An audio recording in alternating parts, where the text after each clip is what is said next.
Good morning, everyone. Thank you to David. It's a lot of thank yous this morning, but thank you for inviting me to be part of this. Yesterday, as we were leading the teacher session, I said my head is full with so many ideas, and I feel like I learned so much in the space of one day. So thank you to all of you as well for that opportunity to hear you. So my work, I run, it's called the History Geography Project. My colleague, Nicole Gilbertson, will speak to you later. She's at another university, but we're a network of projects that work with history teachers throughout California. And our mission is twofold. One, to support teacher learning, right, through the course of their career, from not just preparation, but that learning, we talk about lifelong learning.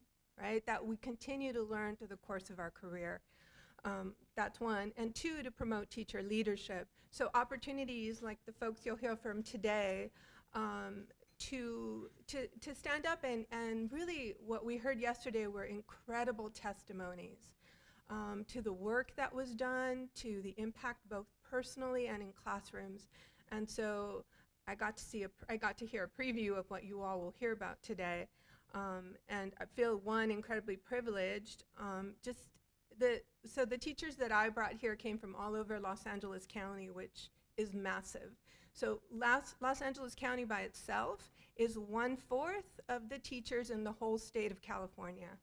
And so that a group of people, just people that I knew would appreciate it, I wrote, and many of them drove an hour and a half, 2 hours to get here to listen. And at the end, they said, they gave us so much to think about. I feel inspired. A couple of people said, could we just have their email, please? We just want to talk to them. And so I wanted you to understand how important this session is, and how privileged I feel to be able to lead it. I also bring this point about teacher testimony because in California we have, so it's this policy, we call it a framework. It is guidelines for teaching social studies, history. It tells us that we're supposed to teach controversy. Right? And so that's why what we heard today, what we heard yesterday resonated so much. And so I just want to give you a second to think about that. What stayed with me, I had to pull it out. This is the last sentences in the introduction. And I just want to point out that very last part. We want students to look for those different perspectives, to have the capacity, so the skill, to analyze and ultimately evaluate those perspectives and make an argument. So take a side, take a stand based upon evidence that they need to be able to cite, this is why I believe this. That deepens their understanding, but now here's the part that's the most important to me, that engages them in civic discourse to promote the common good. So when I hear reconciliation as an opportunity for peace, right, which is some of the words we heard yesterday, it so resonated with what I know we're trying to do here. And I say this, that we're asked to teach controversy, but I'm not so naive to know, right? I spent a lot of time in school, so that's my work, to know that there are things that in certain communities are very difficult to teach, and that there's places where we say, oh, we're just not going to talk about that. And so I think that the information you hear today will, I think, help us. It's definitely helping me think through that. So I say this, and I also want to let you know this session is going to look a little bit different from the other sessions that we participated, and it's purposely so to give us opportunity to dialogue. And not that you didn't dialogue before, but I think there's other ways, right? So this is going to look the way my workshops usually look, which means there's going to be a lot of time for conversation. So to get us started, I'm going to ask you to do something, and there we go. So yesterday, again, I walked away saying my head is so full. I woke up at 5 o'clock in the morning because I'm like, I have to write this down. So for you, just take, and I'm going to ask you, if you were people who are usually with me, you would know I'm going to tell you have to talk to someone you have not talked to yesterday or today, okay? but I'm going to ask you to do this, to think 1 or 2 points from yesterday that resonated with you or that are takeaways for you. Takeaways you take with you, right? So just think for a second, and I'm going to ask you in a couple of seconds to get up and to introduce yourself to someone you haven't had the opportunity to talk to. But I'm hoping that you had a good conversation and that prepares you for the end of the day when we start thinking, right, about what does this mean and what does this culminate with. I just wanted to let you know this is what this session is going to look like. So again, it's going to be a little bit different from the other sessions, but we have a 20-minute video from the Prime Project. We have 3 teacher testimonials. We're going to take a little break to get some coffee and to think. Then we'll hear from our respondents, and then we'll take questions from all of you. And Iyal Kirin is one of our speakers also. He teaches at the Seminar Hakibutzim and at the Ornim College of Education. And Rahel Juk, who is a history teacher, I'm going to struggle with this, I know, by Lik Rogazin School. Okay? And so they'll each come up and speak and share their experiences. I'm a history teacher in a secondary school in Jerusalem. The school is managed by the Israeli municipality of Jerusalem, but the students are Palestinian students, the teachers are Palestinian, and the curriculum is Palestinian. So it's really controversial to maintain the thoughts and the curriculum itself in our school. Yesterday, there was, in the lecture, Samira did that many schools in Jerusalem area teaching the Palestinian curriculum might by the time change and enforced to apply the Israeli curriculum in these schools, which we don't really find appropriate for the Palestinian students to learn the history of the land of Israel and not the Palestinian history. So being put in such a situation, such a program to teach a dual narrative will be much more appropriate for our students to understand how the other, the Israeli side, built their history or look at the events in their way, and we have to understand it. At first, when I was introduced to the project itself through a friend of mine who is a teacher and who joined the group earlier, and unfortunately he was supposed to be here, Khalil Badr, but he couldn't, so he introduced me to the program. I hesitated at first, then I decided, no, I'm going to join. It will be an opportunity for me to work on myself to accept the other. As a Palestinian, the other is always the Israeli for me. So I have to train myself to accept the presence of the other, try to understand the history and the mentality of the other. It was, as you saw, it was the first time for me to be introduced to Israelis and have a natural conversation or even share the same room. I used to meet Israelis only as soldiers at checkpoints or at borders, leaving the country or coming back into the country. And it wasn't friendly, it wasn't a comfortable encounter whatsoever.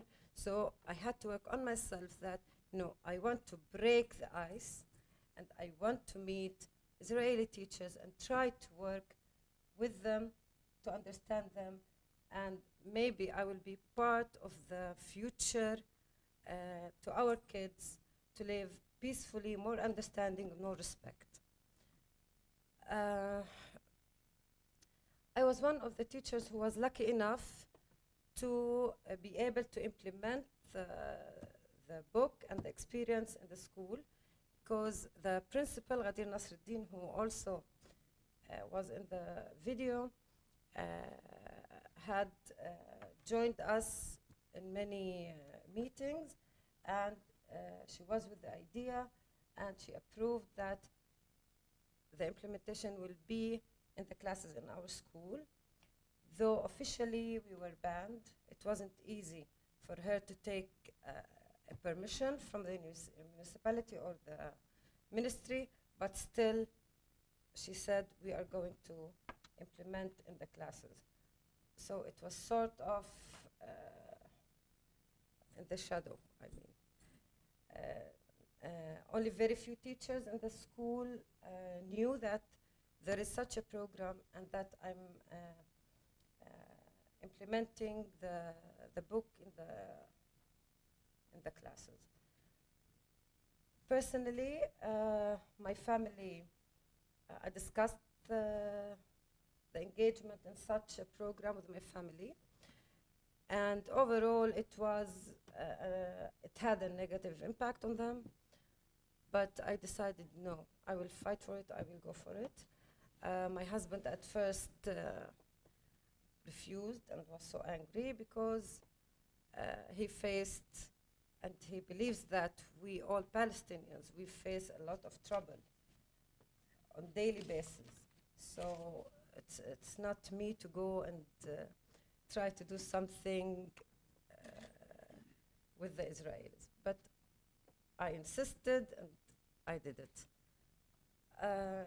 In the class, it was very difficult to work with the students in the 10th grade without preparing them earlier what a dual narrative is, or that there's another person with another perspective, with another feeling.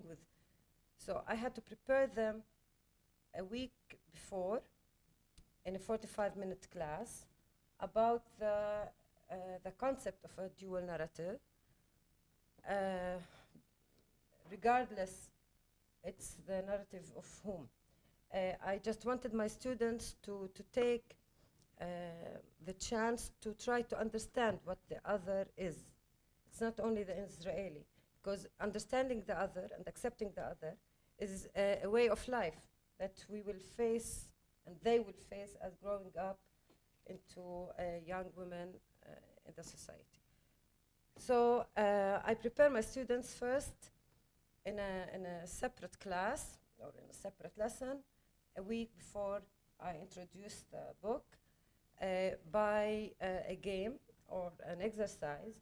I ask all the students to move and look out of the window, and each student reflects on what they saw outside. I did this 4 times. I had the chance to implement 4 times in the school, and this is how I start. Getting the feedback from the students, they were 26. 26 visions, 26 thoughts, 26 feedback from what they've seen in the window, outside of the window. So from there I start that it's a fact, it's the sky, some trees, a street, but each one of you has her own vision, her own feelings, her own understanding of the outside. And I have my own as well. And I start introducing then the dual narrative. In the video, the class I did, I implemented, and you saw the girl with the veil who said there is no Israeli narrative. She's one of the students who refused to stay in the class and get introduced to the Israeli narrative. And I don't know, I find her name very interesting. Her name was Qadar, which is destiny. And she refused, But as a teacher, I had to keep her in class, and I asked her, okay, you can stay in the class. I can't leave you go outside, and you don't have to participate, but you have to stay in the class. And apparently, she participated, and she had to listen to what the narrative said, the dual narrative said, and she had her own reflection on the experience. The other student with tears in her eyes, I can say that many Palestinians feel the same way. That if you want to understand the history of Palestine, you can visit the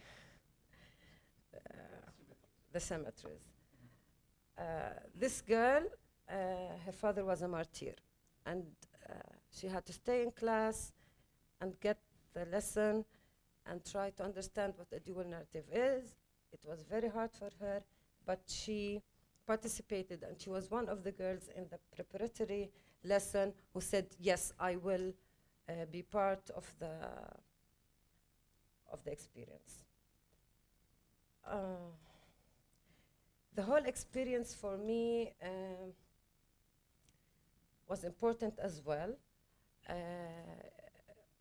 It gave me more opportunity to understand the other, which I still use in teaching.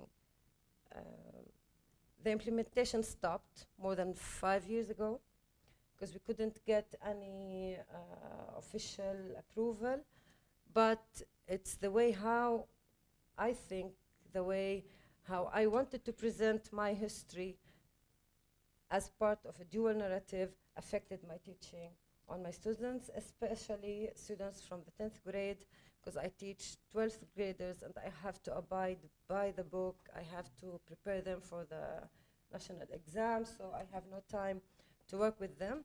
But I try with the 10th graders to work on the concept, but I don't ever give them the book. In the 4 experiences I had in my school, we couldn't give the students the booklets or the books. They refused to look, students. Most of the students refused to take the books. And we had our own fears that the community will not accept. Their parents didn't know about the experiment, about this experience. Most of the teachers in the school didn't know. So it wasn't easy to be part of the project, but I think we did it. And if it affected 1% of the students that we worked with, it's good enough at the moment. We had to give them only photocopies of some pages. So it's going around the thing. We're not giving them the book. And I'm sorry, I have back home some of the, most of the students used this space. They draw, they wrote, they put comments. But as I got the invitation to this conference while I was here in the States, I didn't have the material with me. So I think that's it. My colleagues here have their own story with their experiences as well. Thank you. Hello to you all. Hello. My name is Eyal Keren, and in my brief presentation, I'll try to answer some of your questions and hopefully leave you with many other questions. I was born into a very active Zionist family. My grandfather, who you see the picture here, was killed in the 48 war on the road to Jerusalem. And my uncle was killed in the 73 war in the Sinai desert. He was only 18. My family and I live in a tranquil village in northern Israel, surrounded by Arab villages and Jewish villages. So in my thought, the dual narrative project is one way of promoting conciliation between the two peoples, or at least the way I can promote it or move in the right direction. I started teaching history at Ramot Hefer High School in the last millennium, that is to say in 1999. And I taught there for 10 years. During that time, I was summoned by Professor Naveh to join the project. And then from that day on, Professor Naveh was the first of his name, and I was the second. I wanted to talk a bit about the mechanism of how we wrote the booklet. It said so in the movie, but I want to explain it. If you look at the left picture, you may see a bald guy, which is me, and next to me, to the right, you can see partly Shai, and he was part of my small Israeli crew. We were divided into crews of 2s and 3s of the same nationality, and each small crew was writing about an era, like the 1920s or the 1930s. After we completed writing our narrative, we met with the Palestinian group that was writing on the same era. So you see to my left, you can see Khalil. He was working on the parallel narrative, and then we would present our narrative and they would present theirs. This discussion was meant not to change or to alter the narratives, but moreover to explain the possible reaction of the pupils to the different narratives. Khalil explained what he wrote, and I would say, okay, this would be perceived in my classroom as very hostile. And then Khalil would decide if he wanted to say things a bit differently. But the decision was his, and the narrative is his. But we discussed the narratives so as that at the end we'll have narratives that are not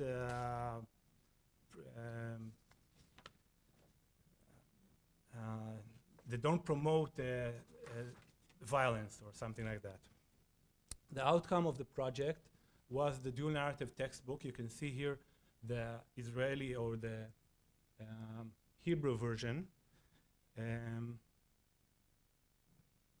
Okay, in 2009, I left high school and I started working at teachers training in 2 colleges. To the left picture, you can see Hakibutzim College of Education, and to the right, you may see Oranim College of Education in the north. You can see on the right picture, there is a happy lady, smiling lady. This is president of Oranim College, and her name is Yara Baron.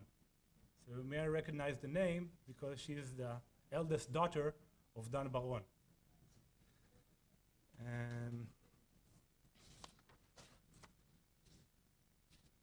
Okay, in the minutes I have left, I'd like to speak of two methods in which I implement the dual narrative approach in teachers training. The first one was in 2010. Racheli and I gave a designated course at Hakibutzim College called Narrative History, the Israeli-Palestinian Conflict as an Illustrating Case. And the second, in all courses I give in the 2 colleges, I have a lesson talking about the dual narrative approach, and I give it to all my students.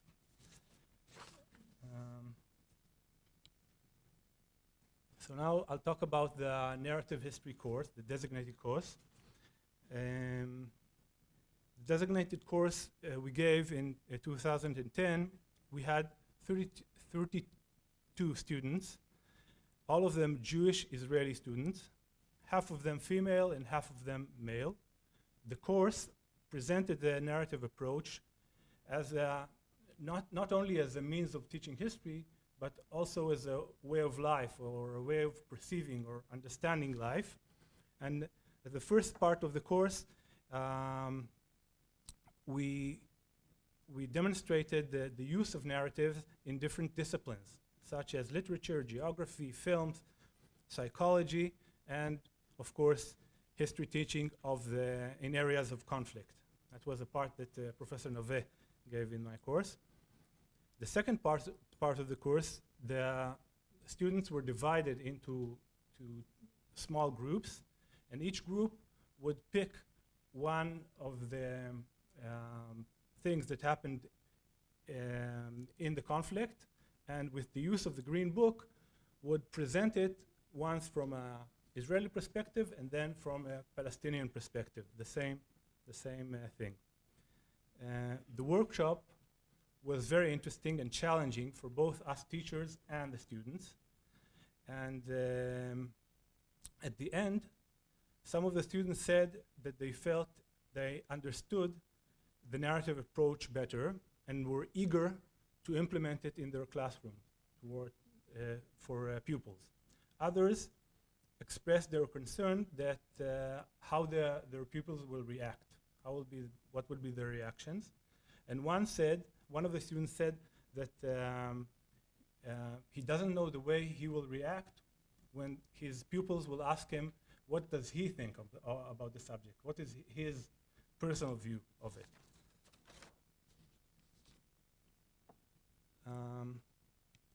At this stage, I'd like to emphasize the great difficulty I experienced while working on the dual narrative textbook. Later, my students in the dual narrative course experienced similar difficulties. In this slide that you see before you, I argue that there are different levels of difficulty for teachers and students alike while dealing with a narrative of history of a conflict. Okay? Does anybody know what we're seeing on the picture, on the slide? No, we don't see. Itnatkud. Could you explain a bit, please? I'm guessing it's a scene Mm-hmm. of the 2005, summer of 2005, disengagement from the Gaza, Israeli disengagement from the Gaza Strip. Exactly. Evacuation and displacement. Exactly, thank you. So what we're seeing is a few IDF lady officers taking one of the Jewish settler that used to live in the Gaza Strip in 2005 as part of the Israeli withdrawal. Okay? So when this happened, us teachers writing the booklets were meeting in Germany to work on the book. And it was just before the Israeli withdrawal, and the tension within the Israeli society was at its peak. Many people were worried that some of the settlers would use any means at their disposal to stop the withdrawal from Gaza. And I remember Professor Baon saying at the meeting that the Israeli society is at the verge of civil war, no less than that. So the tension was really, really hard at the time. And at that time, the Israeli participants in the dual narrative project were perceived so very illegitimate in the Israeli society that some of my colleagues were summoned, Racheli, I think was one of them, were summoned to the Ministry of Education in Jerusalem to be disciplined. And they told them that they cannot bring the book into an Israeli classroom. So we had to use many different ways to bring some of the context of the book into classroom by photocopying parts of it and things like that. So in this very tense atmosphere, our actions were regarded as just short of treason. That's the way we were regarded. But at the same time, in Germany, things were very different.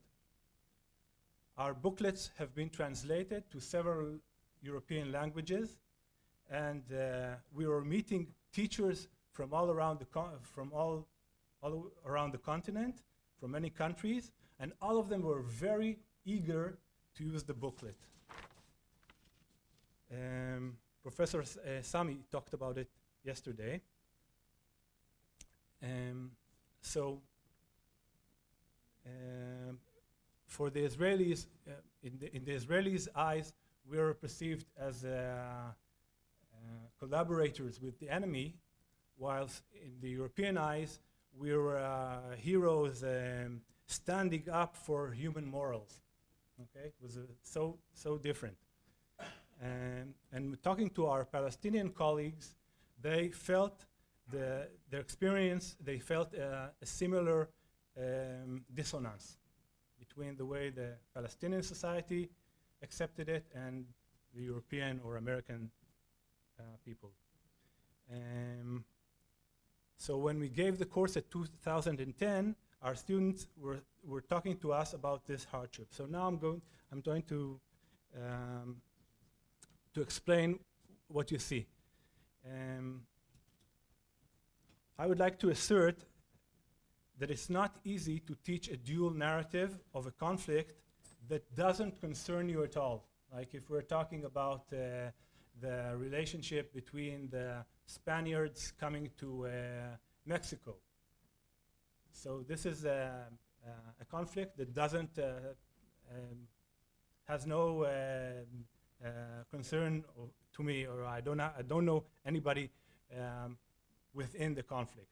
So that is hard, but it's harder still to deal with a conflict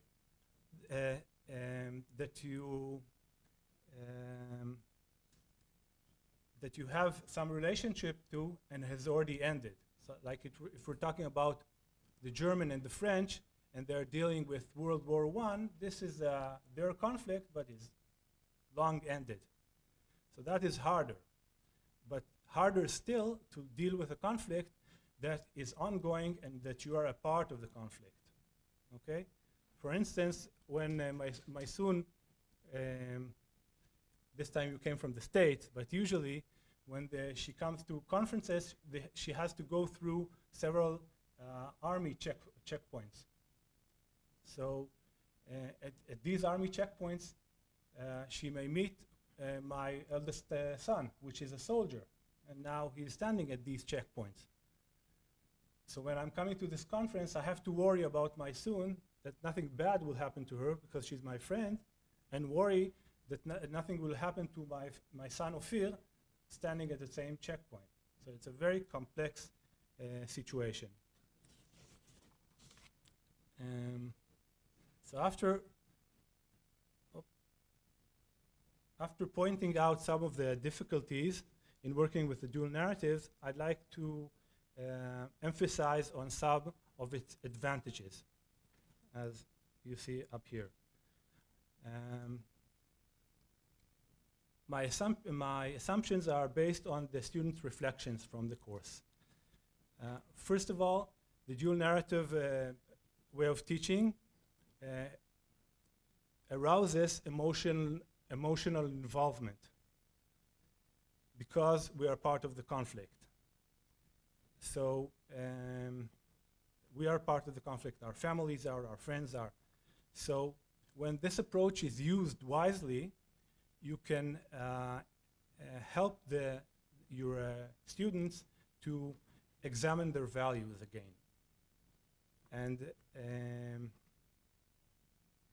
then to question their positions, and maybe to alter their position and base them on a more factual reality. Because when they know the Palestinian real narrative, then maybe they'll think differently about the Palestinians. Also, this could create empathy. I think my son talked about it before, because the moment you know the other, you can relate to the way the other is feeling. And another thing is the mere use of a dual narrative approach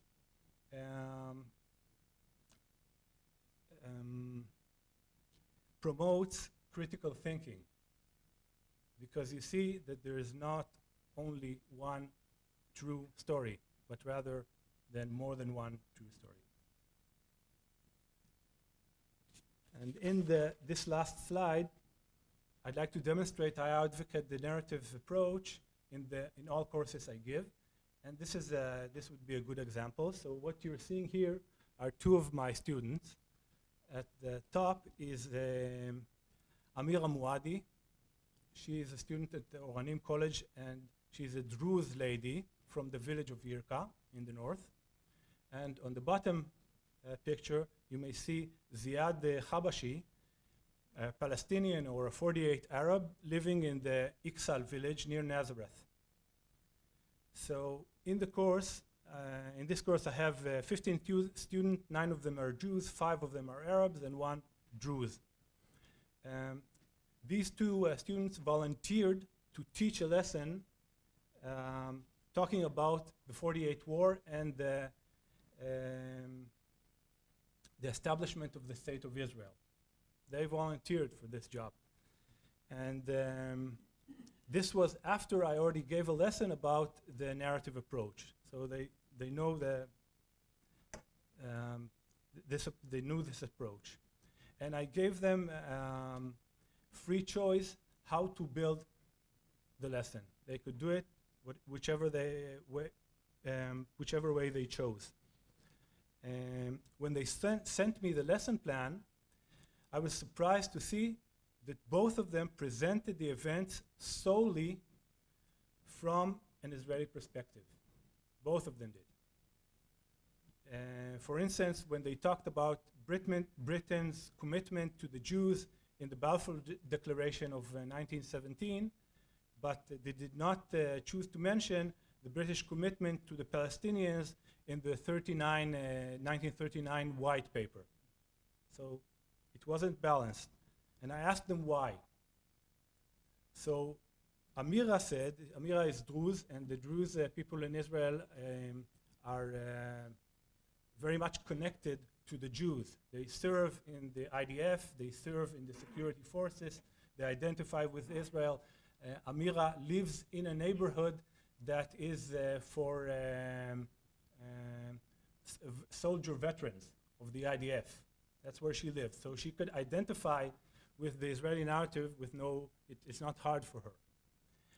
But as for Ziad, he said that he was preparing a lesson for an Israeli crowd. And he was doing it in an Israeli college. And for it, he used Israeli textbook. So that's the reason why he gave only an Israeli perspective. Eventually, with close guidance, with my close guidance, they presented the events in a bit more balanced way, a bit more. But at the end of the lesson, something very interesting happened.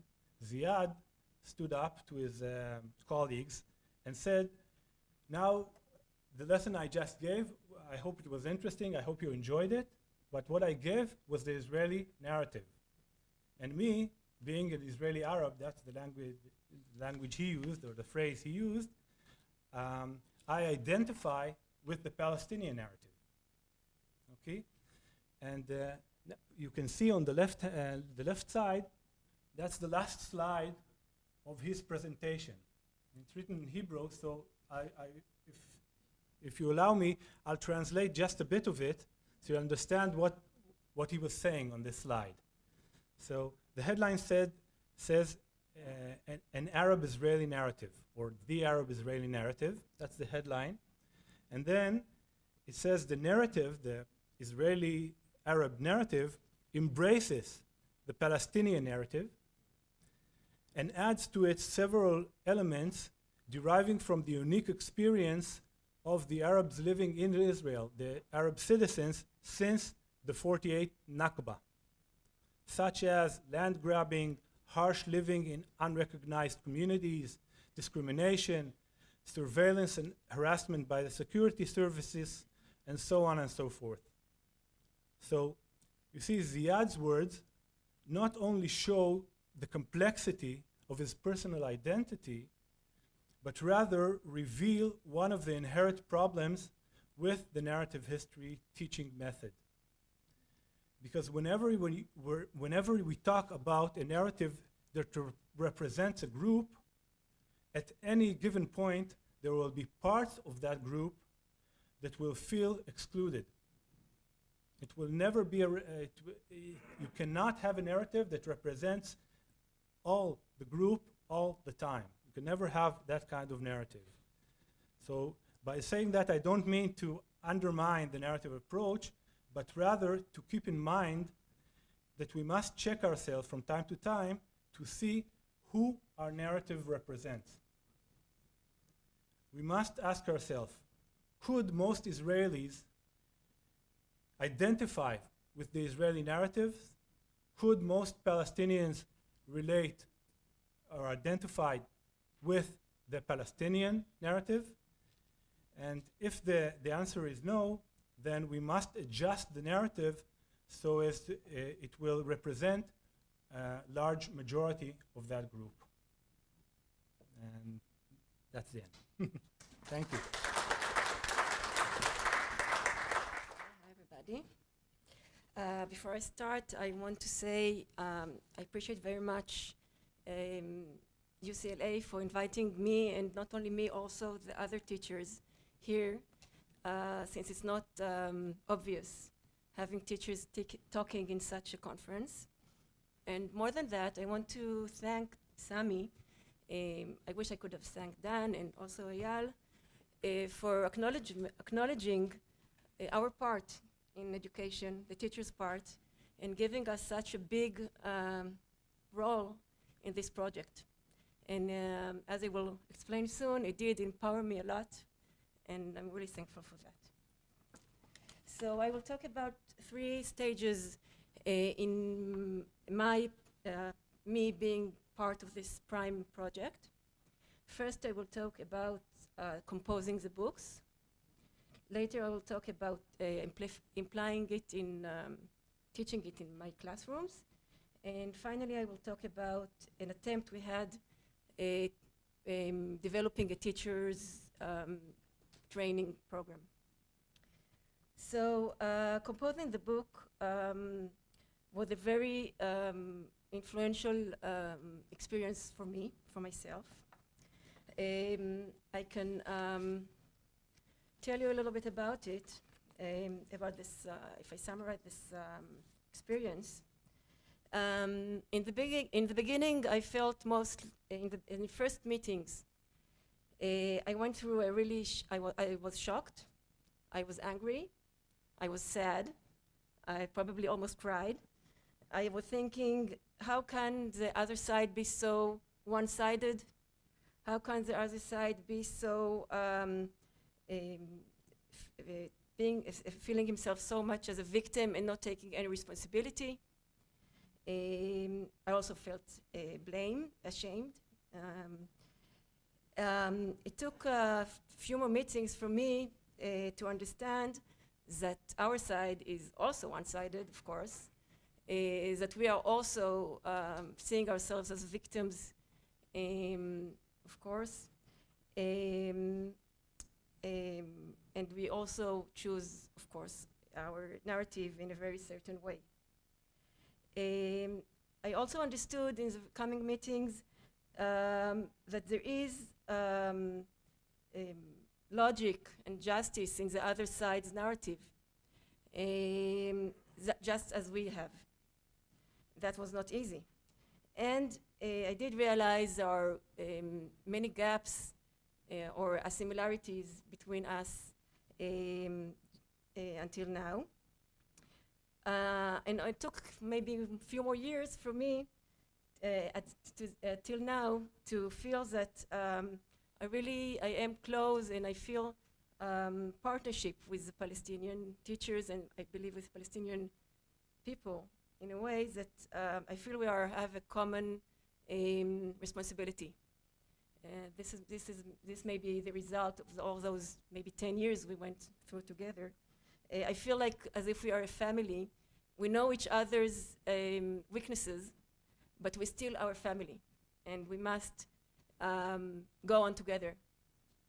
So I can give you some examples from the meetings about how it worked with me. So one example was, I think, in the right first meeting, after we wrote the first draft. It was my team, Eshel and I, we were the Israeli team, and Khalil and, I can't remember, sorry. We wrote the narrative of the Balfour Declaration and up to the 20s. And when I read the Palestinian draft, after it was translated, I was very surprised to read a paragraph about Jewish attacking a Palestinian home in Jaffa and killing a whole family in 1929 events of violence. And I said, well, this is a lie. This never happened. I never heard of it. Unfortunately, I didn't say it, but I thought so. And it took a whole meeting for me to understand that the fact that it's not in my narrative, it's not mentioned in my narrative, does not mean it's a lie. It would probably never be in my narrative, but it probably had happened. So this was like, this made me understand that my narrative is also very much one-sided and not objective, if one can say. I think in this very same meeting, we had this discussion about telling about the 29 events, the violence of 29. This paragraph, the one I mentioned, was very graphical. I mean, in the way that it was written, it still is in the book, you can see it, that the Jewish attacking this family crushed the skulls of the persons and torn out and all kinds of graphic descriptions. And we as well, the Jewish, the Zionist, the Israeli side, did put some graphic description of the violence took place in Hebron. How they treated, how the Arab attackers treated the Jews in Hebron. So there was this suggestion led by Eyal that we will take out those very aggressive reciting descriptions. And Eshel and I accepted this idea, and we did. Took some of it out, but the Palestinians did not agree. And I had to accept it, and I realized, as I said before, that there are so many asymmetries between us, and I must accept it and understand it, that we don't behave the same right now because of all kinds of reasons. So now I'll go to the second part, which is how do I implement this tremendous experience? How do I move it forward to my students? It took me years to go through such a process, and of course, in class, I have only a few hours, and even that, maybe not. So I will talk about my major experience implementing this project, this idea, this concept. I taught the booklet for a whole semester for 7 to 9 graders. I had 4 groups, different groups, each one about 15 kids. So I had about 15 meetings with each group. And I used it in the following way. First of all, I introduced them the idea of narrative, the concept, by same exercises as my son said, describing an argument from yesterday between kids or something like that. And they realized and understood very quickly, I believe, I felt that there are 2 narratives, maybe more, in life every day, in the family. So this was no problem. This was the first part. Secondly, I introduced the project. I introduced the booklet. I told them a little bit about my own experience. And then we moved into history. So I found myself teaching, maybe I believe it was 2/3 of the time, my own or their own, the Israeli narrative, since they were not aware of it. In 7th, 8th, and 9th grade, Israeli children do not yet learn the 20th century history. So, and I found there's no point in teaching the others' narrative before they know their own. So most of the time, they actually taught history in the very traditional way. Only after they got it, I moved to the Palestinian narrative. I introduced it. As was said by my colleagues, I did not use the book since I thought it's too long and too complicated for those kids. The language was also too difficult. I summarized it and photocopied and explained it, and used all kinds of exercising, trying to compare the two narratives, such as filling charts about any kind of event, reading the glossary. In the first booklet we had the glossary, and trying to, I picked some items, and they had to decide to which narrative each item belongs, and they had to underline the words they used to make their decision. Another exercise I used was copying phrases from both narratives and ask the kids to identify to which narrative it belongs, and then rewrite it in the other narrative logic. So this was the run part. And after that, I tried to make them, as I told them, go into the other side's shoes. This is the expressions I used. And they had to, and I used also many arts and, I don't know, drawing and so on. They had to draw a poster about the 48 war from both sides. I mean, like 2 posters, each kid, I mean, not different kids, each kid. Or they could choose writing a letter from a soldier or fighter from each side, or even just take bites of from the booklet, like poems or photos, and put them one next to the other and design it in any way they want to.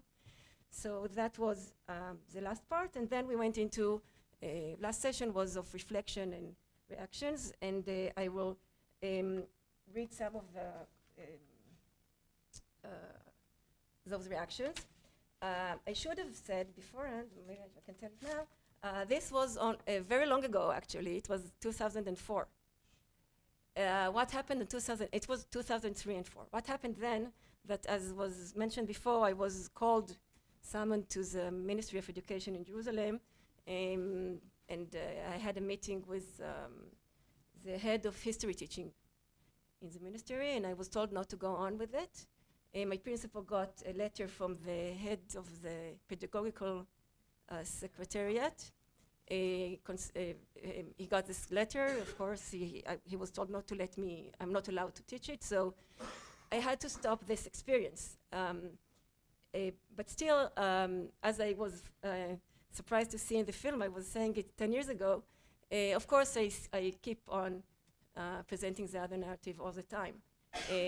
Every year I present the booklet to my students, I show it to them, I tell them about my own experience, and I use some of these materials in the Palestinian narrative in my classrooms. For instance, last week I taught 6 Days War, and very shortly, because we are always in a hurry in preparing to the Bagrut exams, but very shortly I said to them, you know, Arabs see this war as an Israeli aggression. You must know it. While Israelis see it as a war that we had no choice. I can't remember the exact words in English, but it's always there. I use more sites and pictures while I'll deal with the 48 war, since it's in the curriculum. There's the Nakba and the exile or refugees issue. So some of the students' comments. I think it's typical for students, Israeli students. First of all, there was no general refusals to take part in the course. They behaved very as usual in any kind of history course. No, like it was not a big issue. The reflections are of three different types, I think.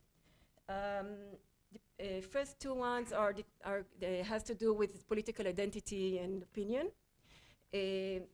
One type of responses is like as this one. I quote: "It let me know the enemy. It gave me the courage to fight. It made me hate them even more. I understood they hurt. I understood the hurt as also back then in the past, not only now. This was 2004. On the other hand, some students said things like that. One should learn both narratives because we need a solution of which we are happy and they are happy. It helps me find a solution, find a common language. A similar response, one should know what bothers the other side in order to find a solution. It was the combined 7th, 8th, and 9th together. And then one more, if we are taught the two narratives, we can make our own opinion. It didn't change my position, but understood the Arab side. I will always be on the Israeli side, but I also think of them. There are things they are right about and things they are not. So those reactions had to do with their own identity and political sides, but also a few reactions had to do with a way of thinking, more philosophy-wide. A student said, it changed the way of thinking in general. Now, in every conflict, this way of thinking, I use this way of thinking in two narratives. One more, I understood that even when I believe I'm objective, I am unconsciously taking a side. And one more very important one for me, learning the different narratives, learning two different narratives and different points of view, make history connect to the present time. And this is, of course, very important for me as a history teacher. I will go to the last part, which is about this attempt we had, the Israeli teachers in this project. It was, I think, 2008, developing a teacher training program for 1 or maybe 2 or 3, 4 meetings. We also met some officials in the Ministry of Education trying to present it. Nothing had happened out of it, but still we had some very interesting ideas about the main challenges teaching this booklet and using this dual narrative approach. So first has to do with the texts, the intellectual aspect, the intellectual sphere of the students. How do we deal as teachers with the so many gaps and contradictions between the two narratives? Students get it right away.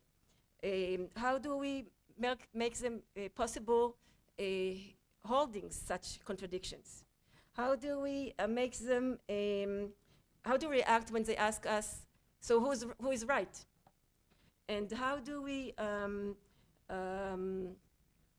deal with this impression they might get that history is not reliable? And so what's the point of learning it? This is the first aspect. The second aspect, we called it, the emotional aspect. On the one hand, we have to deal with many emotions, very hard emotions within the pupils, such as anger and shame and disappointment and so on. And we are not used to do such things, and we are not trained to do such things in class.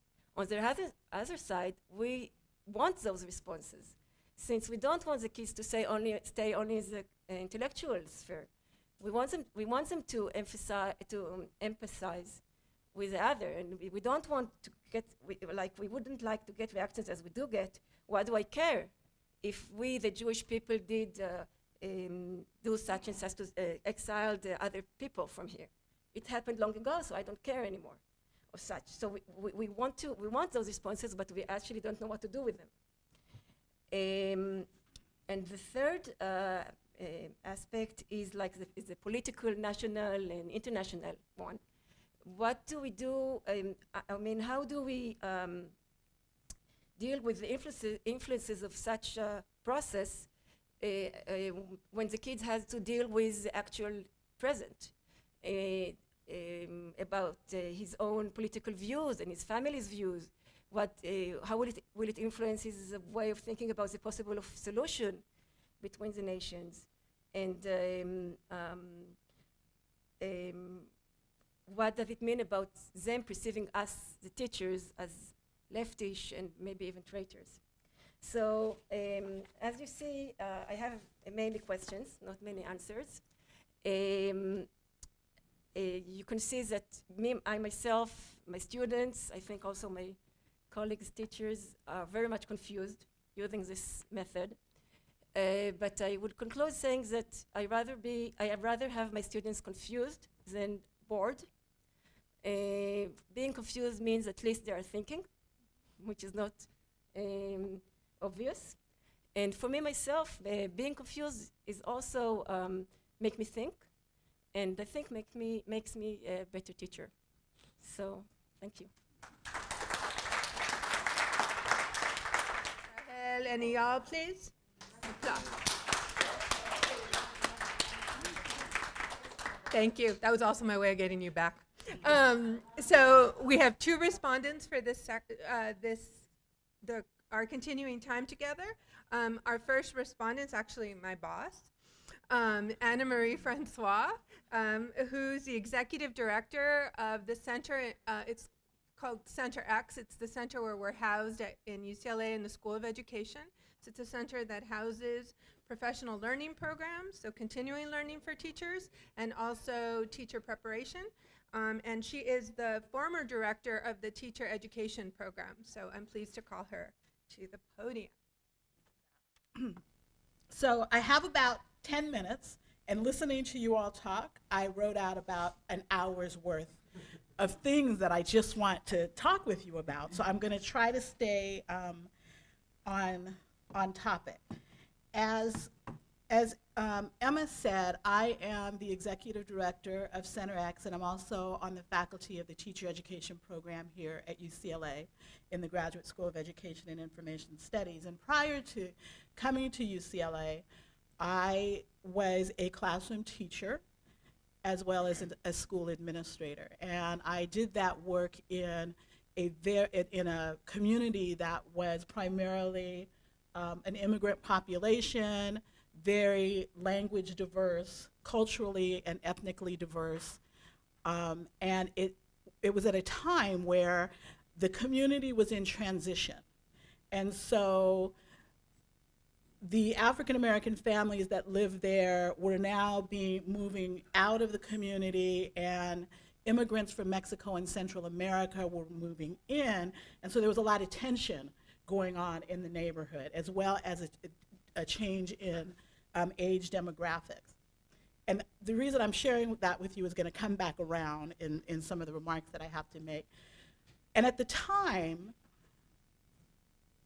we as teachers were positioned in a space where we had to deal with those tensions to support and promote student learning, and more important than that, understanding among these diverse groups of kids, but also community members, right? Because children look at adults for leadership. And so if the adults are not in peace and harmony, the children will not be in peace and harmony. So then when I came to UCLA, we were working in schools that were very similar to that. And so the discord among communities was always something that we were talking about, and how do teachers situate themselves in that space. So let me move into, and that tension is really what gave rise to the creation of Center X.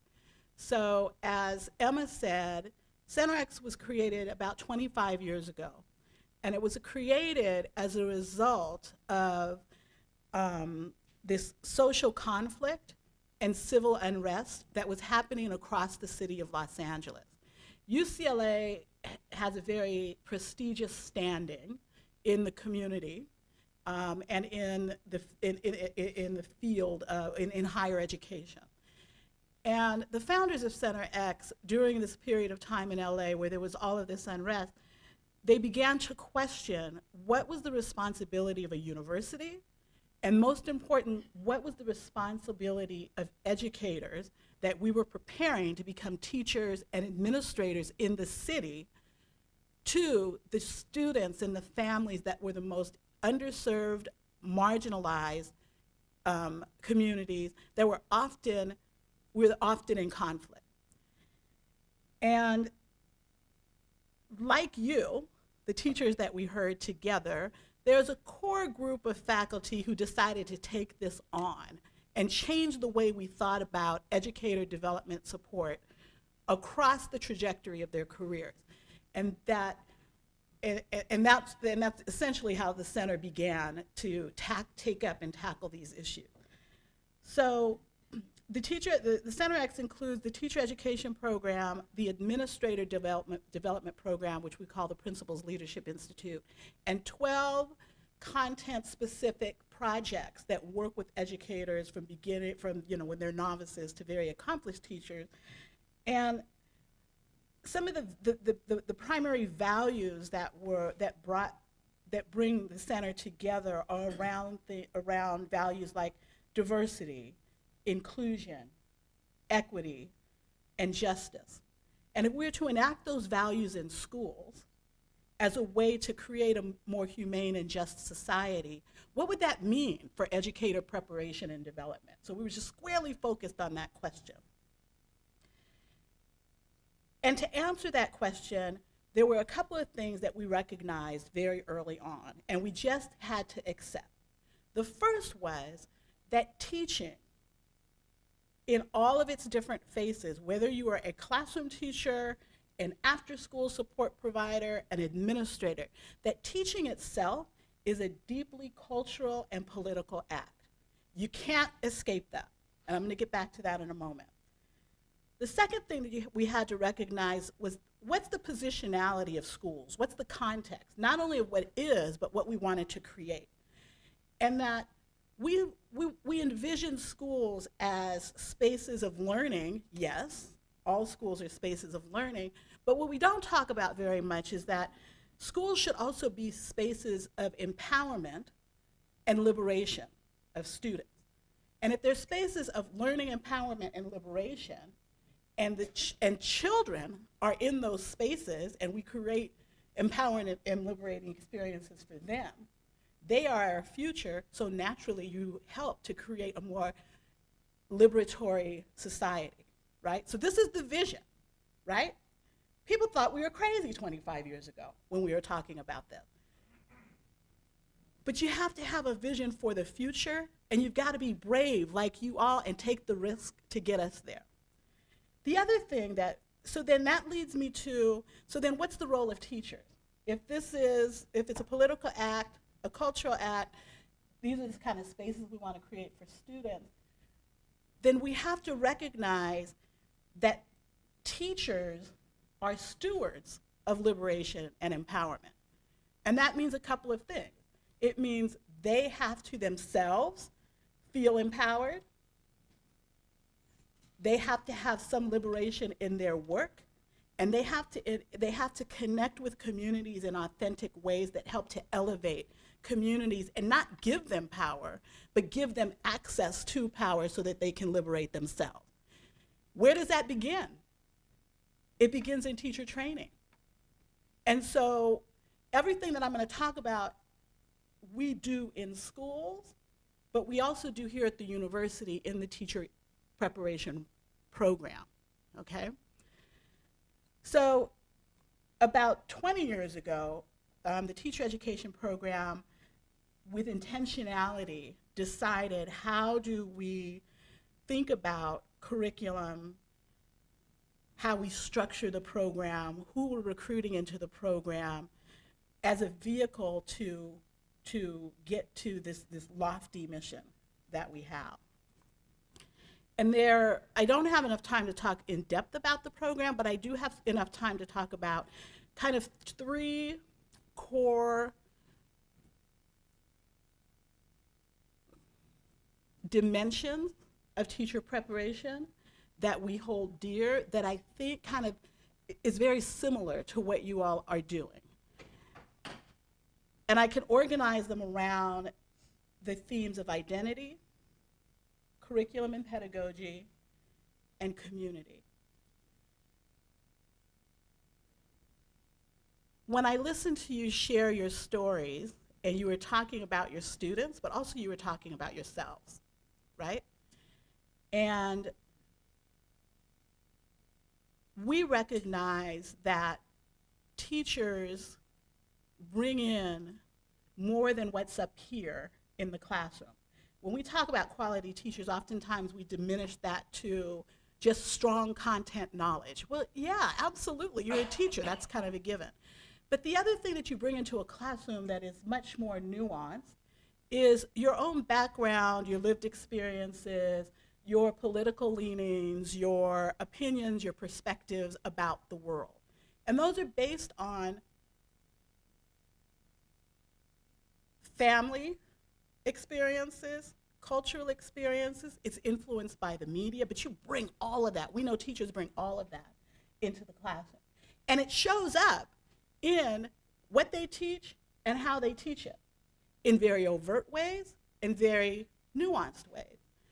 And so what we decided was that we really needed to help our teachers to unpack some of that for themselves so that they had a raised consciousness about what is that other stuff that they bring into classroom, right? And so we created essentially an identity course which helps students to unpack some of the assumptions and biases they bring in about the other, because we were also going into other communities. I don't know if you noticed the neighborhood around UCLA. It's quite nice. And we were going into schools where students were living in poverty. There was homelessness, there was hunger, there were, I would get phone calls from teacher candidates' parents. Yes, these were 20-something-year-olds, and their parents were calling the director of teacher education saying, you can't send my daughter to that neighborhood to teach. Talk about assumptions and biases that are generational and passed on, right? Not intentionally, but just passed on. And so in teacher education, we realized if we're gonna have our students to do this, we have to do it ourselves. And so we spent an entire summer together interrogating our own identities and our own positionality and what we come into classrooms with, and trying to build understanding across those experiences, right? And I remember, I only have 5 minutes left. I'm only not finished with point 1. So if I ignore that sign, Emma, what will happen? I'll think about it. Okay. And so I remember really clearly we did this exercise, and some of you have probably done it, and it's called the power scatter, right? And so you line up in a line, and so these are university faculty members. You line up in a line, and someone reads a phrase, and the phrases are connected to power, right? And connected to being part of marginalized groups. It's connected to oppression. It's connected to privilege. So for instance, has anyone in your family ever gone to jail? Okay? If it's yes, step back. If it's no, step forward. Okay? You kind of get how that's going to work out. So the idea is that by the time it's a visual and physical display, and after every question you got to look and see where are your colleagues, what's going on, and what you see by the end is what privilege and power looks like in the front, and what being marginalized and in some ways oppressed looks like in the back, and how we are manifestations of those things. And at the time, there was one of my colleagues, Jennifer Obida. She is West Indian. She's from Barbados. But she presents as another African-American woman. She grew up somewhere else, context, very different. And by the end of the exercise, I am a Black woman. Guess where in the line I was? I was way in the back. I was way in the back. And she was the first person in the front. And the more we separated, the more angry. I mean, literally, I was feeling physically angry. Like, what are you doing? Why do you keep moving forward? I was expecting a certain group to be in the front. I wasn't expecting her. But what I didn't see in her was her lived experience, even though we look different, or we look the same, was very different from my own. And so I share that story because it's not just what we do with our students that matters, it's what we do with one another that matters as well. What we do with students matters too, right? So I want to talk a little bit about curriculum and pedagogy.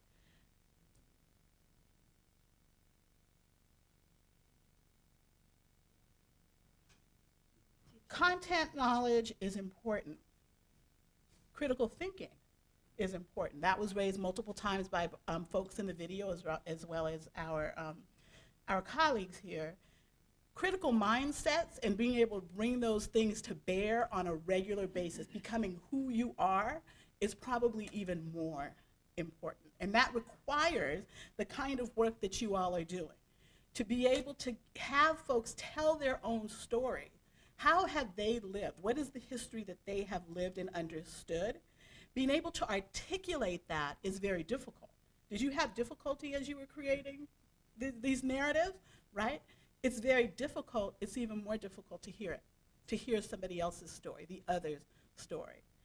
And so we try very hard in teacher preparation here in Los Angeles to do that work as well, because we live in a very diverse, the diversity of this city is unimaginable sometimes. We have visitors that come here, and we actually have folks from around the world who come just to visit the schools, and it always raises questions about how do you deal with the ethnic diversity? How do you deal with the racial diversity? How do you deal with the language diversity? How do you deal with all of these kinds of things? And that's what we're preparing teachers to do.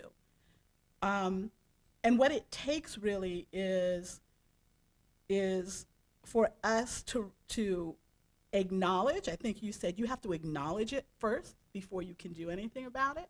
And then you have to embed experiences in teacher preparation that requires teacher candidates to do that work themselves. Because if they don't do it for themselves, they will not go out and do it for their students in the classroom. The last thing I want to say is the work that you're doing, it reminds me of how important it is in teacher preparation to create a community and an environment that embraces restoration for its teacher candidates so they can go out and do that work with children. An environment that embraces collaboration, an environment that embraces civil discourse, right? Because these are hard issues to tackle and talk about, right? They're personal. Teaching is deeply personal. And when the other is talking about you, they're not talking about you in the general, they're talking about you in the now, and it's deeply personal. Creating environments where empathy is the realm of the day, and where we can be curious about one another and safe enough to ask the questions to the other that will give us more information so that we can deeply understand, not just on paper, but deeply understand who are these children in front of us, who is this colleague who has a different life experience and worldview than I do. So I just want to thank all of you for engaging in this important work together. I challenge you to think about, in teacher preparation, what does this mean? Because you gotta prepare teachers to do this not as a unit, but as an ongoing kind of, as part of who they show up as teachers in the classroom. Because our kids are watching, right? The kids are watching, and they are going to reproduce not what they hear, but what they experience and what they see in the adults that serve them. And so I just want to thank you all for being models of that work. Know that it's valued, even though it's really, really hard, and really, really, I'm quite sure now, y'all didn't say this. Did I say y'all? Okay. You didn't say this, but I'm quite sure that you are teaching against the grain, and that I think somebody said something about, what? Against the law. You're teaching against the law. And you're on video. So bravery doesn't even begin. But what you're doing, it comes from here, and is it not liberatory for you? So while we liberate others, we liberate ourselves, right?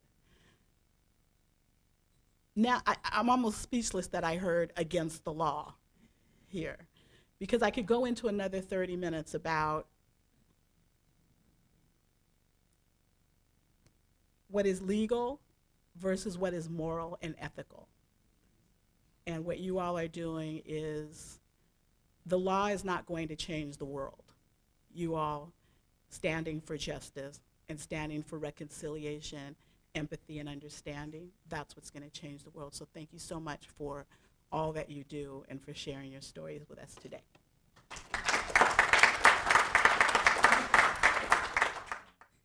My position as a respondent is a wonderful opportunity to emphasize how much I'm grateful to the organizer, David and Sami, and how much I appreciate the fact that they share their enterprise with us. As we heard before, it's not a regular session. But I want to start my short response by saying that in this important conference, maybe this is the most important session. It's actually a bridge between the academic world and the real world outside. Unfortunately, one of the major issues that have become clear to me during the conference is that actually how little influence we have as a historian on public history, memory, and knowledge. I keep thinking how we can build a bridge and influence what happened outside the ivory tower, and especially in the classroom and schools. I want to emphasize, it should be done with the teachers. We have to build collaboration with the teacher community. The teachers, as we see from these sessions, know better than anyone, and obviously better than us, what is going on between the children and the teenagers, and what they need in purpose to create integration and joint narratives. Actually, I think that the integration between the academic world and the educational field is one of the great and most important advantages of our conference in general, and this session in particular. Just a short personal remark. During my first year as a PhD student, I taught 1 year at a high school in Haifa. It was the most challenging year in my life.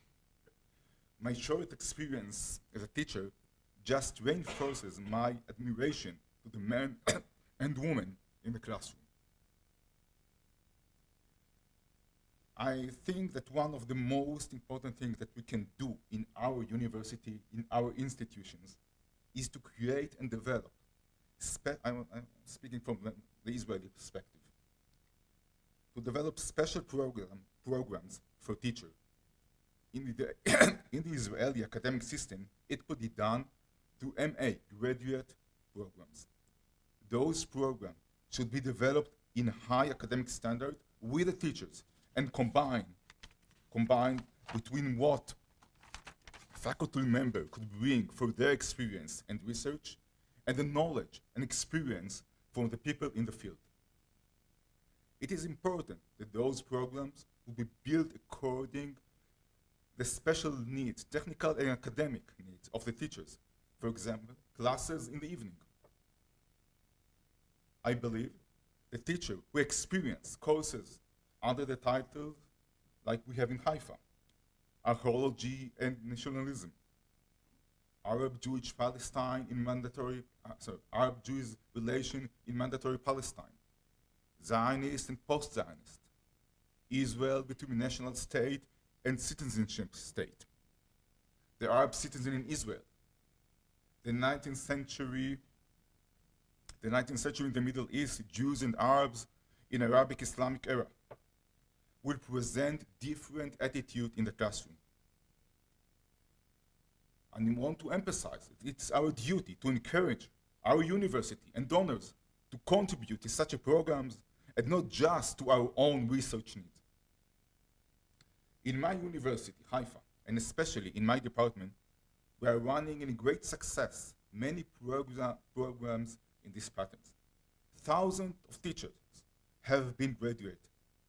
We try to make the program approachable for teachers from the periphery and for Jews and Arab Israeli alike. I must admit that I think that the ability to change something in the educational system is limited. Schools and classrooms are a part of the society and reflected it.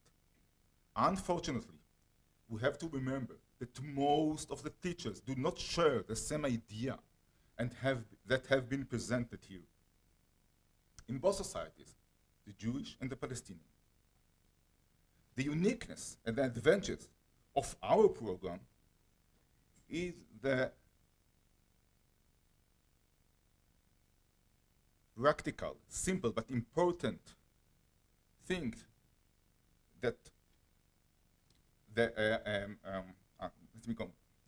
advantages of our program is that the teachers get a degree, get an MA degree. So it's bring to our classes teachers that otherwise wouldn't be exposed to our ideas. I must add something from my research field. American Jewish history. Hadassah, the American Women's Zionist Organization, actually created the medical system in Israel. From the first steps, Hadassah leadership assured that the medical system would serve Jews and Arabs equally, and be open to doctors and nurses from both communities. Because the dominant of Hadassah, they actually create patterns that influence the medical system in Palestine and Israel after 48 till our days. What we can see in the hospital in Israel today is a positive example of how things should be done. Although the American Jewish Organization were involved in the process of establishment of the educational system in Palestine, they were not so influential like Hadassah was in the medical system. Abba Hillel Silver, the most important American Zionist leader in the 40s, suggested to Ben-Gurion to build the educational system in Israel after 48 like the American public school, and to make it neutral system without any religious or national narratives. No Passover or Ramadan in schools. Just Israeli element that could be relevant to Jews and Arabs alike.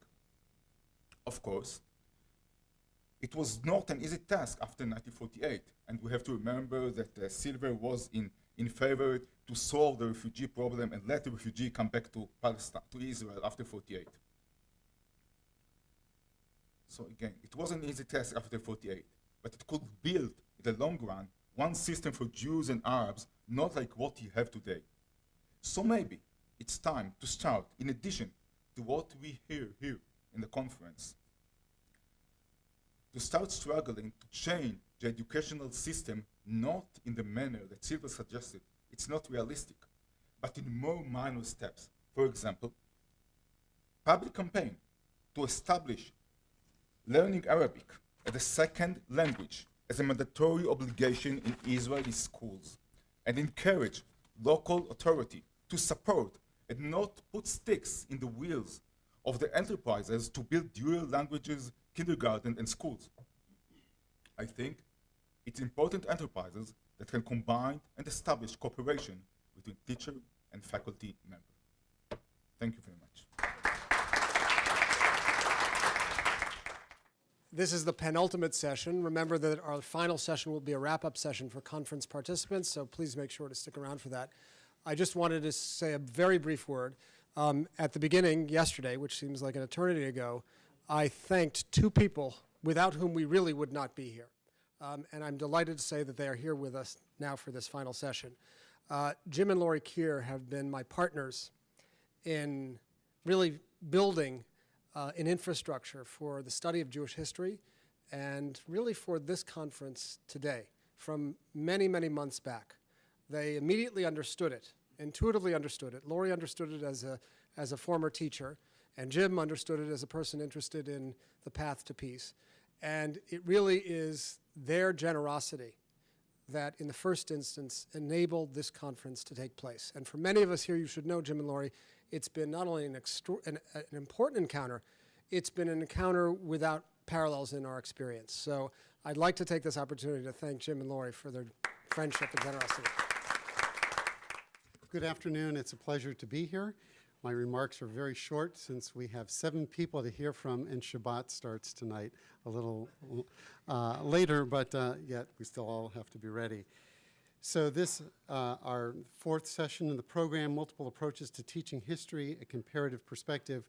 We're going to have 4 presenters who are asking to speak for no more than 20 minutes, followed by 3 respondents, and then we're welcome to take your thoughts and your suggestions. My introductions are very, very brief, so we can hear the most from our participants. First up is Ayman Agbaria, who is a senior lecturer in education policy and politics at the University of Haifa, who's speaking on Islamic education in a post-secular reality, Israel and Palestine. Please. So I just said that, I'll be reading selection from my paper, and I hope that it will be enough coherent for you. And let me start with Mahmoud Mimdani, with his insightful observation that he argued that settler colonial literature positions cases in Africa and America in 2 opposite places. In Africa, settler colonialism has been defeated. In America, it is perceived to have accomplished its mission. In this regard, the Israeli case deviates from both polar cases, as it represents an ongoing project whose outcome is still underdetermined. This open-end situation resulted not only from the very fact that Palestinians have not granted the Jewish state legitimacy and continue to resist it, but also because of the vitality of the Zionist movement, as it has a never satisfied need to expand to new grounds. In both the resistance and the expansion, religion, be it Islam or Judaism, plays a vital role. Now, I have discussed elsewhere in a couple of articles the influence of the right politics in Israel, arguing that the right-wing politics in education in Israel is predicated on 3 foundations. These are A, the separation between Palestinians and Jews in the Israeli education system and isolating both from any significant contact. B, endorsement of a strong ethno-religious ethos and narratives that widen the chasm between the Jewish us and the Palestinian them. And C, shaping the education for the Palestinians in Israel as a highly standardized professional endeavor that excludes ideology and politics. Yet at the same time, there is a strengthening of the ideological education in the Jewish education system so that it will be kept in line with the right political agenda. In my discussion of these foundations, I highlighted the influence of the redemptive political theology of the settlers movement in Israel on education, arguing that this political theology generates a specific form of ethno-nationalism, which I call religious ethno-nationalism. This version of ethno-nationalism is distinguished by being based on a transcendent set of ideals and norms that gives ethno-national values, politics, and identity a seal of sanctity and inviolability. That said, I'm more in this presentation, in this paper, interested in how Islamic education is put in service of establishing the Israeli educational regime that legitimizes ethnic hierarchy and differentiation, focusing on the educational regime in Israel nowadays, I'm interested in the confessional teaching of Islam, namely education into Islam. I will, in what follows, I will explicate the role of the state in governing religious truth. Specifically, I ask the following questions. What is the nature of the Israeli version of Islam conveyed through the curriculum used in Arab schools? And what political interests and civic ideals does it reflect and serve? Now, let me give you in a broad strokes a historical background on the issue of Islamic education. The Nakba of 1948 war and its aftermath had a devastating impact on the Palestinians and their educational system. According to Abdul Latif al-Tibawi, in 1945, there were approximately 475 schools governed by the authorities of the British Mandate. There were also 317 private schools, of which 135 were Islamic religious schools and 182 were Christian religious schools. After the establishment of Israel in 1948, only 45 Arab elementary schools and 1 Arab high school resumed their work. Accordingly, it appears that the main source of damage to the ability to deliver Islamic religious education has been the complete elimination of the Islamic private schools. Ilan Saban, a friend of mine in the Haifa University, links the extension of these schools to the termination of institutional control of the Waqf, meaning religious endowments. In Saban's words, the fate of the Muslim Waqf prevented the preservation and the expansion of a private communal Muslim education via the Waqf after the birth of the state. These endowments, under the auspice of the Supreme Muslim Religious Council, established in 1921, resourced private communal Muslim education with funds and supervision, allowing for a strong emphasis on religious education. After 1948, the responsibility for administration the Islamic Waqf was transferred to the custodian of absentees properties, which operates under the Absentees Property Law of 1950, according to which the Waqf properties are considered as absentee property and therefore under the jurisdiction of the state. Now, I want to go to the curriculum. I can't go on and give you the exact what happened really after the establishment of the state. But let me say a couple of words about the curriculum. While the Israeli Ministry of Education operates a religious Jewish school system alongside the regular Jewish school system, and independent ultra-religious schools and institutions are available for the different Jewish ultra-religious streams, there is no equivalent legislative recognition of non-Jewish religious schools for the other religious communities. Therefore, as religious schools are not available for Muslims, and as the majority of Christian schools have become less and less religious in nature over the years, accepting more and more Muslim students, Arab Palestinians are indeed left with only one option: a state education that is in essence religious. For the purpose of this paper, I reviewed the 3 textbooks currently in use in the 10th, 11th, and 12th grades in Arab high schools, and the curriculum guidelines booklet in which the goals and topics in the curriculum are outlined.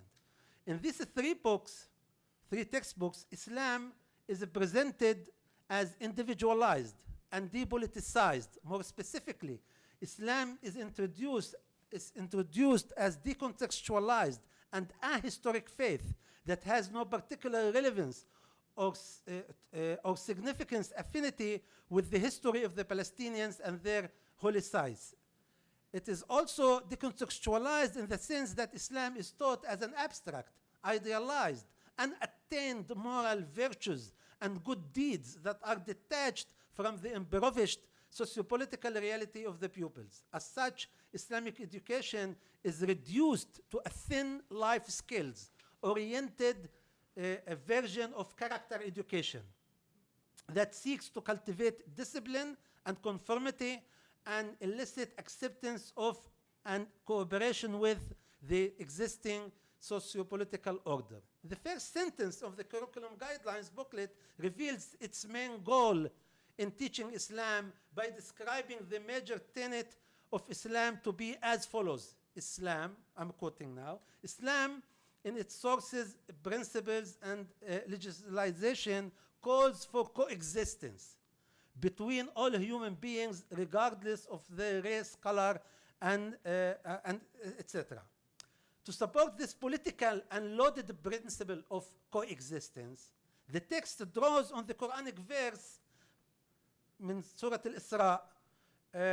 I want to give it only in Arabic. وَلَقَدْ كَرَّمْنَا بَنِي آدَمَ وَحَمَلْنَاهُم فِي الْبَرِّ وَالْبَحْرِ وَرَزَقْنَاهُم مِنَ الطَّيِّبَاتِ وَفَضَّلْنَاهُم عَلَى كَثِيرٍ مِمَّا خَلَقْنَا تَفْضِيلًا. صدق الله العظيم. We have honored the sons of Adam, etc. Now, what is surprising here is the supremacy granted to this ideal of coexistence. While a noble ideal, never before has this principle received such primacy as a religious ideal. Compared to other Islamic principles such as Tawheed, oneness of God, Al-Amr bil-Ma'ruf al-Nahi an al-Munkar, the promotion of virtue and prevention of vice, Al-Adl, justice, Ash-Shura, consultation, Jihad, striving, to name a few of the prominence. It is really surprising that they are giving, this coexistence, this prominence. Now, furthermore, one can't help but notice that the curriculum and the textbooks doesn't include any Quranic verses or hadith that relate to Jerusalem, for example. The same surah, chapter, which I've just taken a couple of, I've read the ayah from, Surah Al-Isra, used to religiousise the principle of coexistence, explicitly refers to Jerusalem. The very first and most prominent verse in the chapter reads, "Glory to Allah who did take his servant from the journey by night from the sacred mosque to the farthest mosque. سبحان الذي أسرى بعبده ليلا من المسجد الحرام إلى المسجد الأقصى." Now, needless to say, Masjid al-Aqsa in Jerusalem is not only a national symbol for the Palestinians, but also a holy site for all Muslims around the world. الرسول, the Prophet said, لا تشدوا رحال إلا لثلاثة مساجد المسجد الحرام ومسجد هذا والمسجد الأقصى. To translate, no journey should be undertaken to visit any mosque but three. This mosque of mine, Al-Masjid al-Haram and Masjid al-Aqsa. Prophet Muhammad said, alayhi salatu wasalam. So this avoidance of mentioning Masjid al-Aqsa and the careful selection of which verses are included in the texts serve well the depoliticized nature of the curriculum. Concluding thoughts. The paper, and again, I'm sorry, it's very condensed, and you have the full paper available with all the references. This paper contends that Israel has acted no differently. Israel, similarly to other countries, has fashioned its own closely supervised, school-based, normative version of Islam. Israel allows confessional religious education into Islam. However, Israel has fashioned its own minimal, monolithic, individualized, and depoliticized version of a school-based Islam for instructional purposes. This generic, I would call it even low-fat Islam, this generic low-fat Islam denies any notion of collectivity. This Israeli, and another paper I would argue, this is an Israeli Wahhabi version of Islam. This Israeli version of Islam works in service of the long-standing denationalizing practices of control and containment. On the one hand, this version promotes civic ideals of discipline and conformity. On the other, it avoids dealing with the particularities of the socio-political reality of the Palestinian students. The same book, you could take it and teach it in Jordan, and teach it in Yemen, or teach it in Algeria. There's no different, nothing that relates between the textbooks and the socio-political realities of the students or the schools. Furthermore, it seems that Islamic education has been marginalized twice, once by the state and once by the Arab leadership. This marginalization stems from the same source, the control strategies employed by the Israeli authorities. These include, among other things, the strategy of segmentation. And I mean the isolation of the Arabs from the Jewish population and the internal fragmentation of the Arab community.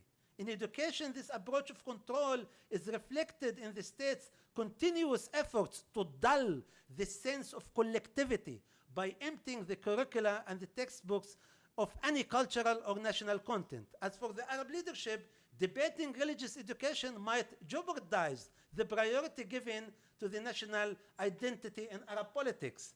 Raising questions concerning the quality, the quantity of Islamic education provided in Arab schools might be interpreted as contributing to the control strategies of segmentation and as damaging to the struggle for recognition of the Arab minority as an indigenous national minority. Arab politics have traditionally prioritized national identity over religious identities, with the exception, of course, of the Islamic movements.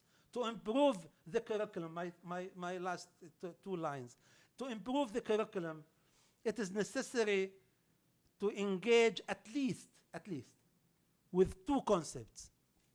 The first, the Ummah, Islamic community. And if you look into these books, there's not even a single word on the idea that Islam is not just a religion of individuals, that there is a community. There's a sense of a community that it tries to build, to nourish. So the first thing is the idea of Ummah and Maqasid al-Sharia, the ultimate objectives of Islamic law. And these are very,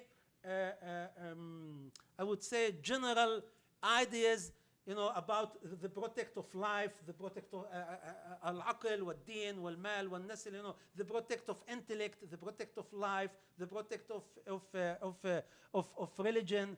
And, this is a very grounded idea within Islamic religion, started by Al-Ghazali and Al-Juwayni and developed later. I don't want to go into the details here, but I think these two things, just to start with, would imbue the concept, the idea of teaching religion with a little bit meaning.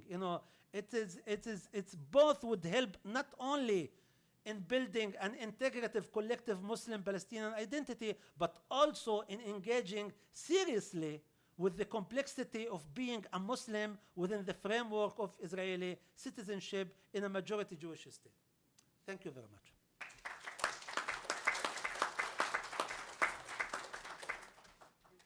The first thing I'm going to do is change the topic of my talk, if I may.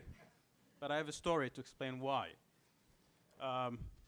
Before I came, I received a very nice email from Nina saying, please submit your abstract and paper for the conference.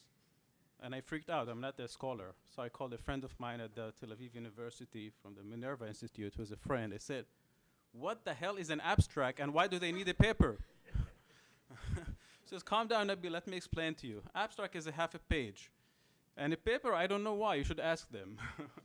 Said, okay, send me a paper about polyphony, send me an abstract about polyphony, please, because you know polyphony very well. And this is what I sent. So if you really like the abstract, I'm happy to make the introduction with Gal from Minerva Institute. I think the title came with the abstract, and it's very relevant to what I'm going to talk about, but I would like to personalize it more and make it sound less academic and sophisticated. I would call my talk now the power of the individual.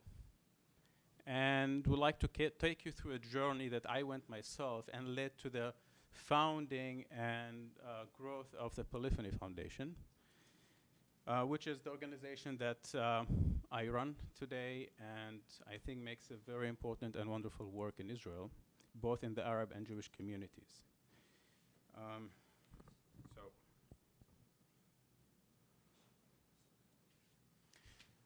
I would like to start from a very specific point in my personal history or story, but I would like to give to that story a title, and I would call it the Black Swan. I'm not thinking about the Black Swan from the Tchaikovsky ballet Swan Lake, but rather from the Darwin's theory of evolution. And I think, and I believe there are several people here would eventually think of them as the Black Swan within either the Israeli society or the Palestinian society. I do have one interesting story, which I think could be a metaphor for what I'm going to talk. I'm a violinist, and through my performing career, I've traveled the world quite a bit, and I've visited places. One of my favorite cities is Bruges in Belgium. It's called the Venice of Belgium. It's beautiful canals and old buildings, but it has over maybe 100 swans in those canals floating. It's a beautiful scene. And one of my friends there told me a quite unusual story. He said one day there was a black swan that came and started to swim in those canals, and the whole city freaked out. Apparently they are superstitious. And they held council meeting to address the issue of the black swan in the canals, and they voted to remove the black swan from the canal. So that's something to keep in mind. I guess my story started with my parents, who happened to be very passionate about classical music. I come from Nazareth, which is an Arab-Palestinian city in the north of Israel, the largest Arab city in Israel. And at that time, when I was still a young boy, maybe there were 3 or 4 families in Nazareth who knew about classical music and even cared to listen to it. My father was so passionate about it that he exchanged his old car with an old piano. He met a Russian immigrant who had an old piano, and my father has an old car, and they made a deal to exchange the piano for the car. And for him, it was more important to have a piano at home, so when we grow up, we have an instrument, than to have an old car, which broke anyway most of the time.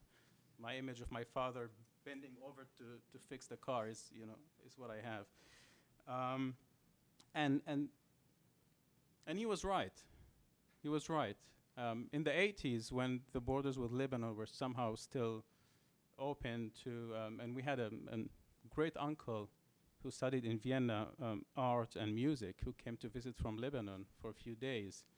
He stayed at home with my young brother because my mother went to work and said, "Can you please take care of him?" And the piano was there. He was a pianist, and he started to play the piano next to my brother. And when my mother comes back, he said, "You have to take your son tomorrow to a piano teacher. He's very talented." My mother said, "What? He's only 5." He said, "Exactly, it's almost late now." So they looked for a piano teacher in Nazareth Elite, which is right next to Nazareth. And it's an old Russian lady, I even remember her name was Stefi. And Stefi agreed to teach Salim. And 6 months later, Stefi calls my parents and says, "Listen, I cannot teach your son anymore." So they panicked, said, "What's wrong?" And she said, "I taught him everything I know. You need to take him to the best teacher in the country." And it happened that Professor Aryeh Vardi, who was constantly on the TV giving music programs, my father came across him and figured out what his phone number and harassed him until he agreed to to meet my brother. And this when Professor Bardi became the mentor of Salim. Salim, by the age of 10, has played the Mozart Piano Concerto with the Haifa Symphony, and by the age of 18, played the Tchaikovsky Concerto with the Israeli Phil.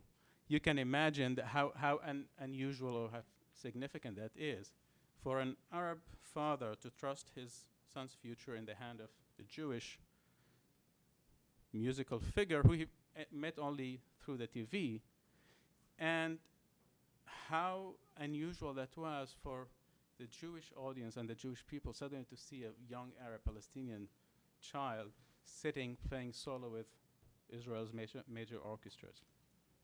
So, I'm talking more about my brother. I'm the failure in the family. So, but however, I picked up the violin very early, and it became very important to me. And I want to reflect a little bit about the idea of narratives here. For me, the largest part of my narrative was the violin. And it was the biggest gift because it balanced the narrative, it balanced the impact and the emotional sides of the political and historical narratives, because it became a very important part of my own identity. However, it also made my life miserable. My passion for classical music, my passion for Western art, has made me an outsider, stranger in my own community. And that has forced me, and I had many hopes that eventually I'm going to leave Nazareth, I will go study in Tel Aviv, and I went to study at the Tel Aviv University, did both physics and music. I needed to have a plan B, right? And that was the physics. And I had so much hope that once I get to Tel Aviv, I'll find my place, because I'll be amongst people who care for the same things. But I was the Arab guy at the Tel Aviv Music Academy, and I could not be otherwise. And then the second Intifada started, and I even couldn't rent a flat in Tel Aviv. My Jewish friends had to rent a flat and bring me in as a rent, yeah. And at that time I said, okay, this is not for me. I'm leaving this country, my place is not here. Once I finished my first degree, I moved to Germany. I joined what at that time was a very special initiative, the West Eastern Divan Orchestra, founded by Edward Said, late Edward Said and Daniel Baumbaum. Edward was a good friend of my family. He called the phone, he called and said, Nabil and Salim should be part of this. Obviously we did. And had the biggest privilege to be in touch and to know such two great personalities. So I moved to study in Berlin and then to Rostock to do my master's in violin performance. I'm a violinist, in case I haven't mentioned that yet. And in 2006, I was asked by Daniel Baumbaum to go with him to Ramallah to perform with the youth orchestra there, which I obviously did. And after the concert, I was having dinner with him, and I said, and Miriam Said was there, said, listen, you see there's a potential in Nazareth. Young people, talented, they don't have proper training, they don't have any support whatsoever. Why don't the Baumbaum Said Foundation help Nazareth? His reaction was, Nabil, it's a great idea, but our budget's already done for this year. Talk to me in the future. I said, okay. I go back to Germany, and a few days after that, I get a phone call saying, Mr. Baumbaum wants a proposal for Music Conservatory in Nazareth tomorrow morning. It was 7 o'clock in the evening. So I sat down and I wrote a proposal. And I found myself in a very unusual situation. A week later, he calls me, he said, I loved your proposal. I believe in what you present there. If you commit yourself and you go back, found the school and run it, you have my support. And I left the country hoping I would never come back. But I couldn't say no. So within a week, I packed my stuff and I moved back to Nazareth. And this is how this whole journey started. How am I on time? How much time left do I have? About 5 minutes. 5 minutes. Oh, okay. Is there? Yeah, no, I think you started 2:22, so 20 minutes is 2:22. So I have 7 minutes. 10 minutes. Yeah, okay, that's more like it. Thank you, David. It's not just because I'm your friend. No, it's so yeah, I thought I would come halfway to that point, and I was right. So, and this is how my journey with education and with dealing with both the Palestinian, Arab, and Jewish communities in Israel started. There's one thing I was not willing to compromise when I started the school, and that's the level of training. I really believed, my initial goal was to prove once and for all that Arab people don't have any genetic defect.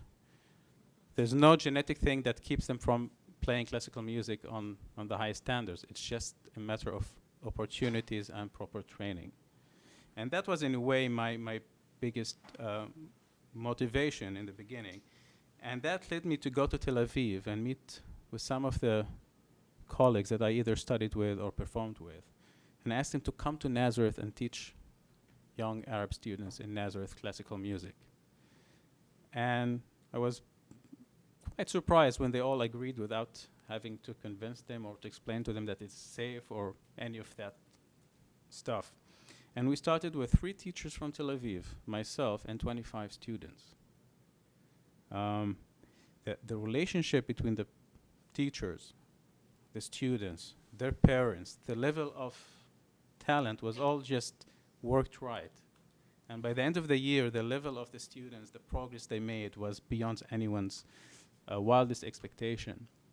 By the second year, we doubled the number of students. We introduced new instruments. Already by the third year, kids from Nazareth started winning competitions in Tel Aviv.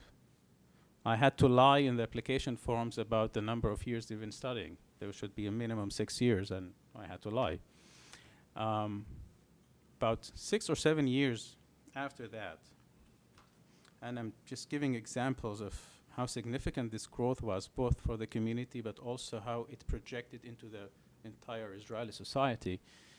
2 of my students, and very symbolically a Christian and a Muslim young man from Nazareth, competed at the Paul Ben Haim competition in Tel Aviv, one of the most prestigious competitions in the country. And the theme is Israeli classical music composed in Israel. It's even nationalistic. And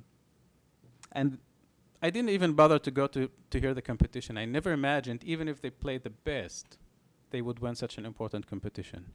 So I told them, good luck, call me after you finish. And they called me in the evening and said, Nabil, says, what? I said, we passed to the second round. Says, wonderful, tomorrow they will kick you out. I mean, as horrible as that may sound, I said, I have a joke, but this was my reaction. And then the next day they say, hey, Nabil, we are in the final. I said, okay, I'm coming to hear you guys. So I went to Tel Aviv and they played so well. They both received first prize at the same competition. And they haven't given a second prize. So Firas and Yamin, for the first time in the history of this country, has won a major classical music competition. And that was a very important point in my understanding, in my perception, and I think in many, also all the people that were in that concert hall. They had to ask so many times where they come from. Would say Nazareth, people wouldn't even believe what they hear. They had to ask again to be sure that they heard right. And when they asked him, what's the name of the teacher, and they would say Nabil Abud Ashkar, they would ask this 2-3 times to make sure they heard right. It was such a major surprise. But it also taught me a big lesson, because I didn't have enough faith in the Jewish jury of that competition that they would recognize and appreciate the talent of our students. And that was a major turning point, where also my approach was not only to help the Palestinian community, but also through that achievement of excellence in music to have a larger effect on the Israeli society as a whole. And this is when polyphony, around that time, came to life as a concept and as a vision. Also around the same time, I met with an incredible family from New York, Craig and Deborah Koget, who were very impressed by the conservatory in Nazareth, the fact that Jewish young people, teachers are coming to teach in Nazareth, and the potential it had. And they encouraged me to think beyond what we've done so far. And at that time, we came up with the polyphony programs and the vision that classical music, once it's equally provided and it taught on a similar standard between the Arab and Jewish communities, it can become a wonderful common ground for young people to come around and would have a large or strong impact on the Israeli society. Today, through the what we call the Alham program, the music appreciation program, which is currently reaching to over 10,000 kids all over Israel, from the very north all the way to the south to Rahat and Hura. We have both Arab and Jewish teachers trained together, learn how to use our curriculum in the schools. We have both Arab and Jewish kids coming to the same concerts and visiting each other's schools for these concerts. And in a way, music being something so neutral was able to kind of break this separation. And I hope this would be something that could be applied in other fields.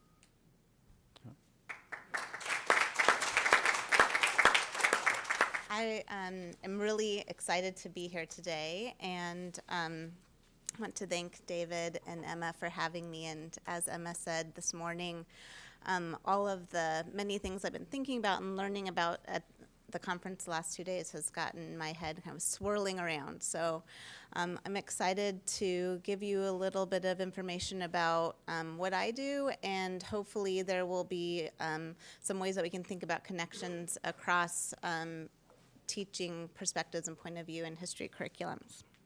So I'm the director of the UC Irvine History Project, which is an organization that works with teachers across California and Southern California to increase content knowledge, support them as they incorporate different pedagogies into their classroom. And today I want to focus in on a case study of what we've done over the course of the last year, working with teachers on the topic of World War I, to provide them with a little bit more of a nuanced understanding of world history, or and opportunities to teach their students world histories maybe in different ways. At the heart of that is to provide them with opportunities for discussion with each other and collaboration, but also to empower them to make choices about what they include and they exclude in their curriculum. So the title of my talk is Expanding Students' Perspectives, a Case Study of Teaching World War I. How do we prepare students to be successful in our global society, and how do we prepare students to be engaged citizens? So I've used these questions as a starting point to shape the work that I do with history teachers in my role as the director of the UC Irvine History Project, which for those of you who are from out of town is about an hour down the road. So it's close by. Since 1999, the History Project has partnered with teachers, scholars, and cultural organizations to promote history and social science education through advocacy, professional development, and leadership opportunities. We employ a research-based approach that focuses on disciplinary skills of history and social sciences, on content aligned with the standards, support for teachers of English learners, and a focus on academic literacy. Our goal is to increase the achievement of all students to develop an informed and engaged citizenry. I work primarily with teachers from veteran to novice to support them in two ways. The first is by partnering with schools and districts, where we go into the at the school site and support the curricular goals that they've outlined, whether it be writing curriculum, developing a literacy program, or creating assessments for their students. And the second way that I work with teachers is hosting open workshops at UC Irvine. Generally, it's on a particular content topic that is directed at a particular grade level teacher. And so for this paper, I want to talk a little bit about a workshop that we did this year for 10th grade teachers that was developed by our world history team, which is 3 teacher leaders who are high school teachers in Southern California, myself, and a historian of modern Africa who's from UC Irvine. The workshop included 35 to 40 high school teachers who met at UC Irvine during the school day, and we met in November, January, and March.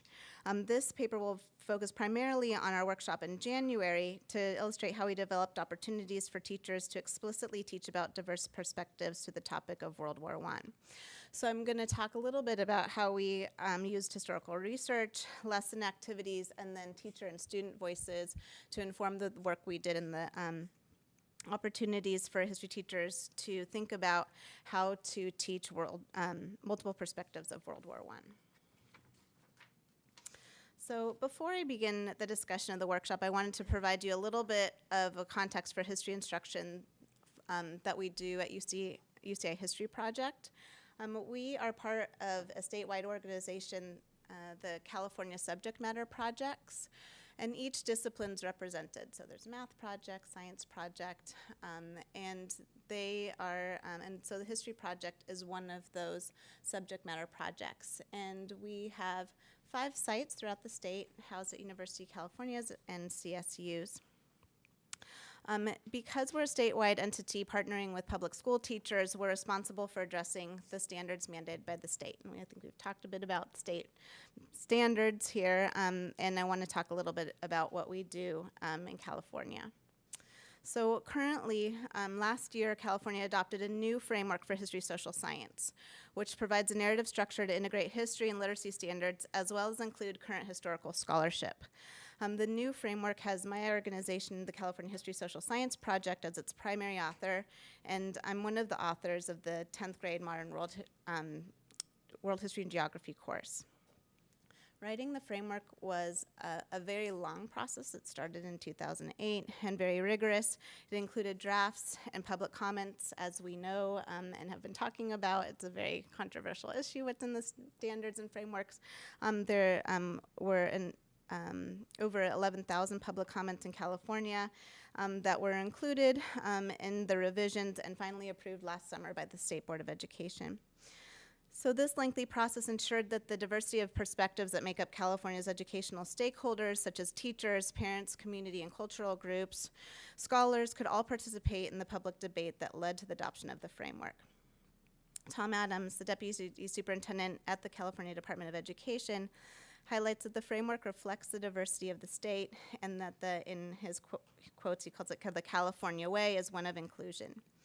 He states California standards, quote, California standards recognize the contributions of men and women from a variety of ethnic, linguistic, and religious groups to the development of the state and the nation.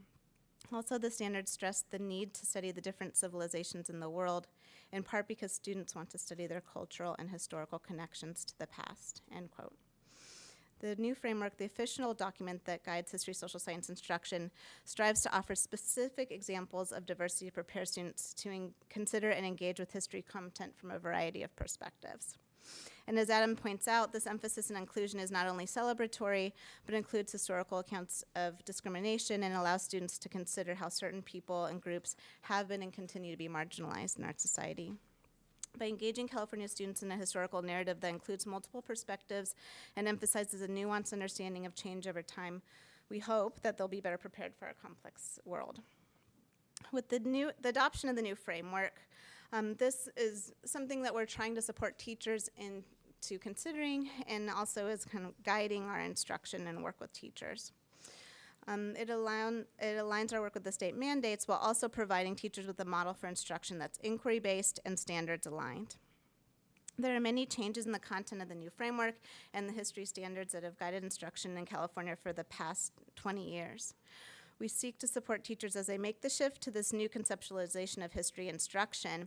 And one of the main shifts for the Modern World History course is the changing periodization that covers the world from 1750 to the contemporary period and attempts to engage students in a truly global history. For this reason, the World History team, like all teachers, and we've talked a bit about this, had to make choices about what to include and exclude in our curriculum and in particular in our workshop series. We decided that one way to do this was to focus on a specific region of the world for each of the sessions, carrying the historical focus on this region across our study of world history and across time. We partnered with Professor Laura Mitchell, a historian of modern Africa, to consider the ways that imperialism, World War I, and decolonization in the Cold War have impacted Africa in the past and the present. By offering a study of Africa during the modern period, we were able to highlight the impacts of imperialism on the continent and the metropole and the consequences of this legacy into the contemporary period. We examined 3 large-scale topics in an in-depth look at South Africa and compared this to another African state, such as the Congo, as a way to use case studies to dive deeply into modern world history and make connections between people, region, and events. Through the emphasis on case studies, we were able to offer a more nuanced discussion of the specific effects of global capitalism and colonialism on the culture, society, and economies of African people. In addition, we highlighted African agency and resilience in response to the dominant power structures. Each day of the workshop followed a consistent format. We just started with a discussion of how teachers currently teach the topic, and then studied an excerpt from the framework to compare how this was similar and different. The framework narrative is organized around inquiry questions that guide instruction and provide opportunities for students to develop their own historical understandings of the modern world. We use the framework questions to guide our planning for the day as well, considering our question, how was World War I a global conflict, and what were these consequences for African soldiers? Teachers received content presentation on the topic from Dr. Mitchell, with an emphasis on the event in Africa, as well as African experiences of World War I in Europe, and we then provided teachers with sources and worked through with them through activities to support them as they integrate a variety of points of view. So much of the workshop centered on David Olusoga's monograph, The World's War, Forgotten Soldiers of Empire. His work strives to include colonial and Black experiences into the narrative of British history. And in this book, he centers his descriptions of trench warfare and World War I battles on the experiences of colonial soldiers. These men came from throughout the empire, and not only does he emphasize their role in Europe, he includes discussions of battlefields and the results of the war in Africa as well. We used the first-hand accounts from his book to provide teachers with sources that they could include in their classroom as they implemented the study for their students. After the workshop, I surveyed the teachers about their implementations of these sources, and the teachers reported that they used primary source texts and images in their classroom to offer students first-hand perspectives of Europeans and colonial soldiers' experiences of the battleground of World War I. Teachers also included excerpts from his secondary source text and his documentary, and providing these multiple accounts offered students different perspectives of the war and soldiers' experiences. One teacher responded that students were, quote, shocked at the details in the primary source documents account. The goal of the workshop was to world or globalize the war and offer teachers opportunities to provide students with multiple perspectives of soldiers' experiences of the First World War. Through first-hand accounts, students can gain a deeper understanding of what life was like on the ground for soldiers and develop empathy for these men's experiences. Teachers that I surveyed responded to the survey, said that they use these comparative inquiry questions, such as how did colonial soldiers' experiences similar and different to European soldiers? 3 of the teachers used questions that explicitly asked students to consider point of view. So for example, how did various colonized groups view their involvement in the war was one of the questions that teachers asked. They also asked causal questions, such as what were the consequences of World War I on African people? With all of these questions, teachers were able to expand their discussion of the war to include sources and perspectives from African soldiers and colonial laborers into the history of World War I, thus reflecting the important role that non-European soldiers played in the conflict. One of the teachers responded that next year, at least half of their history department will use this way of decentering Europe when they teach World War I. So reframing the war to include Africa into the narrative was engaging for students as well. Another teacher highlighted that the sources, quote, open their eyes to new perspectives and help them engage.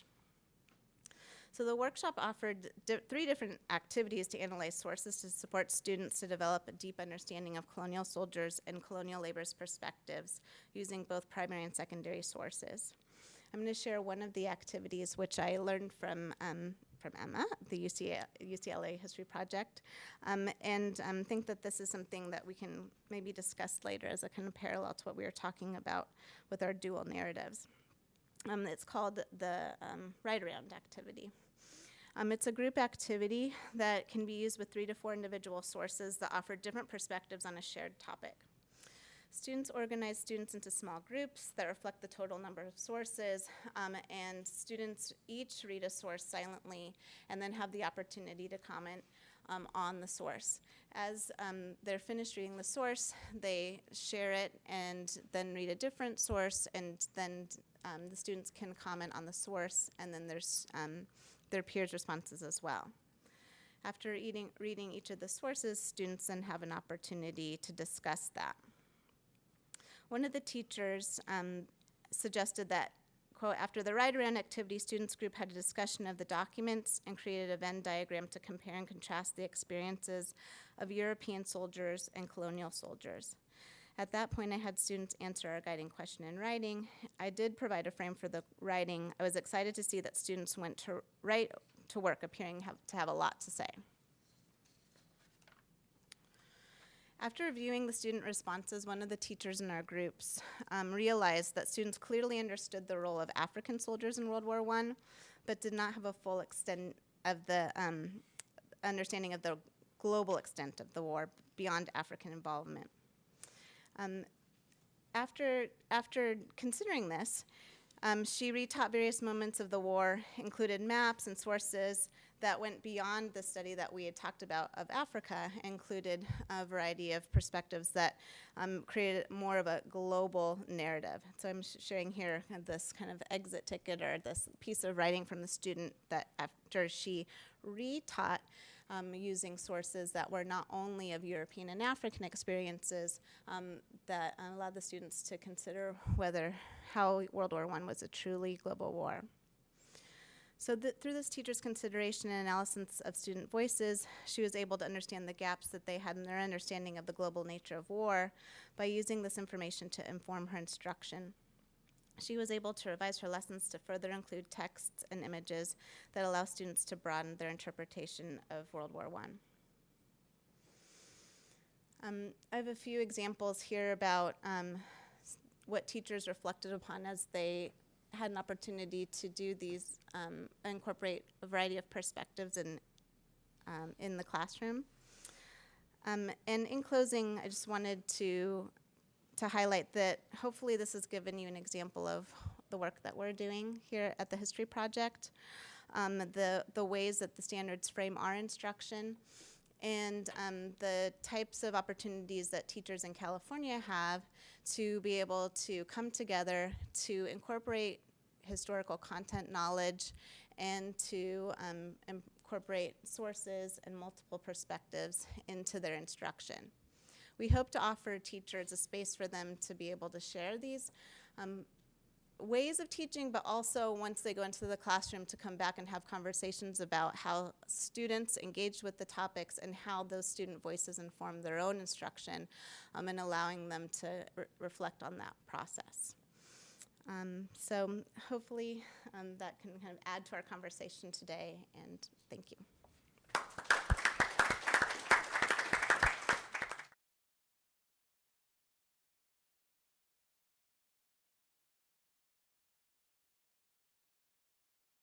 What we do for a number of years, but I want to begin by making a pitch to you, as long as you're in the room. Consider teaching.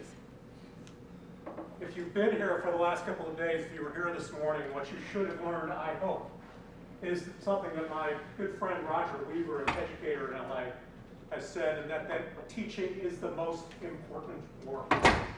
What makes teaching the most important work is that it catches people exactly before they gel into the adults that they're going to one day be. There's a lot of paths in life. Teaching is not right for everybody. Some people get in, they get out.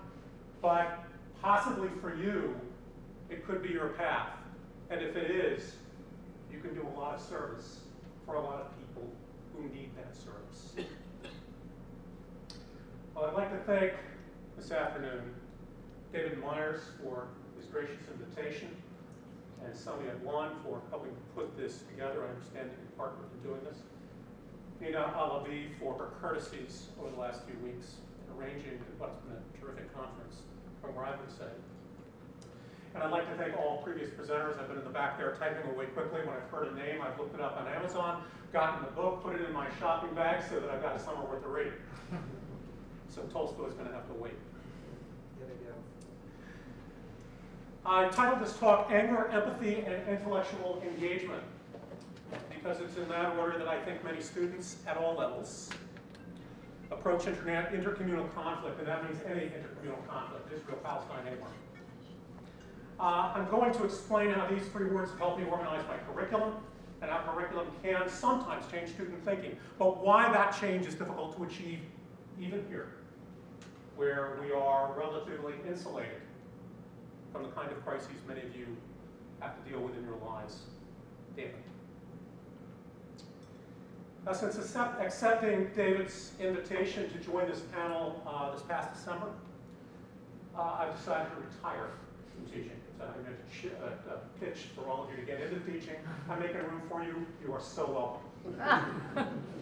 Been doing this for 34 years, so I'm not tired of it, actually. There are other things I want to do, and I may well come back to it, so stay tuned. Since this conference coincides with the end of my teaching career, what started out as a talk about specific methods has morphed into a reflection on my years in the classroom. It's actually kind of helped me process this whole last couple of weeks. My last class ended just 3 weeks ago.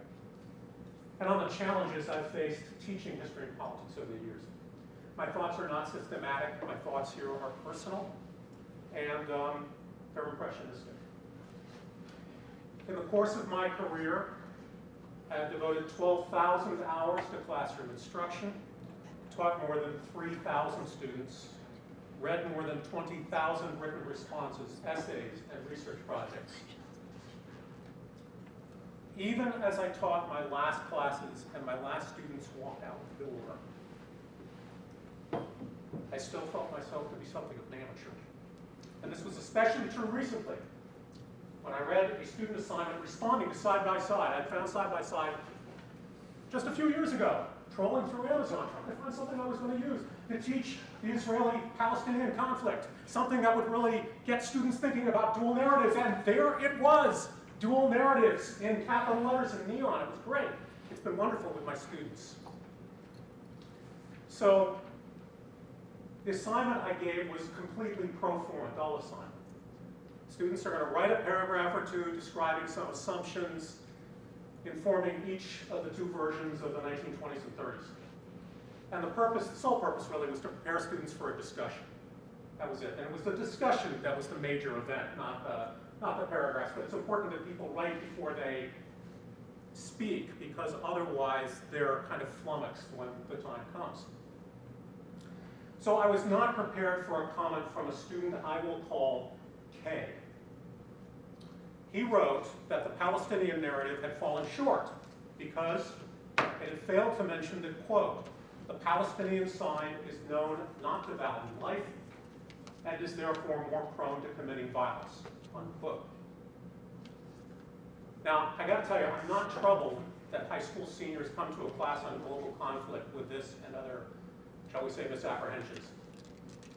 These are honor students, but they are not honor students because they already have some kind of sophisticated understanding of global affairs.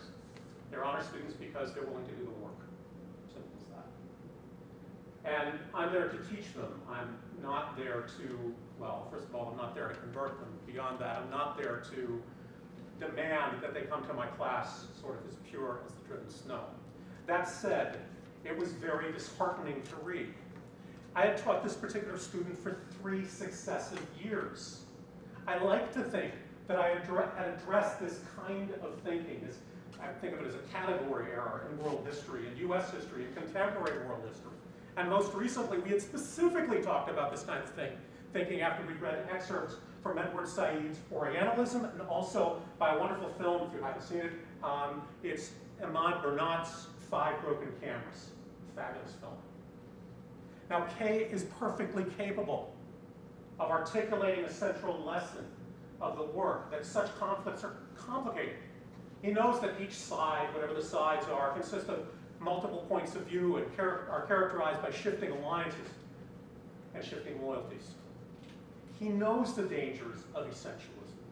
He knows the importance of distinguishing by time, place, and person. He knows the tightrope walk between the dangers of generalization and the dangers of failing to generalize enough. He knows all this.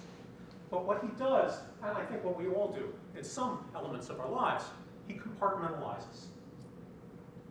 He compartmentalizes. He believes both simultaneously in what he learned in class and what he learned from family, from grade school, from the media, etc. He has insulated each perspective from communicating with the other. Now, in educational theory, there is a term for Kay's cognitive process. The term is constructivism. Coined by the 20th century psychologist Jean Piaget, constructivism teaches that as children and young adults, we draw from our own experiences to construct explanations for the world we encounter. And when we're really small children, we assemble the world from fragments. The world as a whole, but we put it together from little fragments that we collect as kids. And of course, what we put together at 5 or 7 or 10 is often completely erroneous. And I'll tell you a little story about this. When I was a kid, about 8 years old, and this is 1965, about 3 years, 4 years after the Kennedy assassination. 5 years after the Kennedy assassination. No, that's right, 63, 65. And there was a CBS Evening News with Walter Cronkite, where Lyndon Johnson, the president then, gets up and begins speaking to people, and then he leans down and talks to somebody in a wheelchair. And I stand up in class, or in the living room rather, and I say to my parents, it's President Kennedy. And they say, what are you talking about? President Kennedy is dead. And I said, no, he's not. He's not. He was just assassinated. They're completely flummoxed. They send me to the World Book Encyclopedia, which arbitrates all kinds of disputes in the household. I must ultimately admit I am wrong. He is dead. How did I get to this idea? Well, because 2 years earlier on the CBS Evening News with Walter Cronkite, Kennedy wasn't killed. He was never killed. He was mortally wounded. Okay, I get it. He's wounded. He's alive. He's a very precocious 5 years old. 5 years old, I say, mortally wounded, still alive.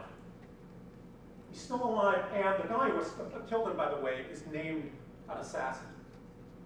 Same guy who killed Robert F. Kennedy and Martin Luther King, by the way. That made me a very paranoid young child. I didn't get it because the reality I had constructed was erroneous, but it made perfect sense. Kids do this all the time.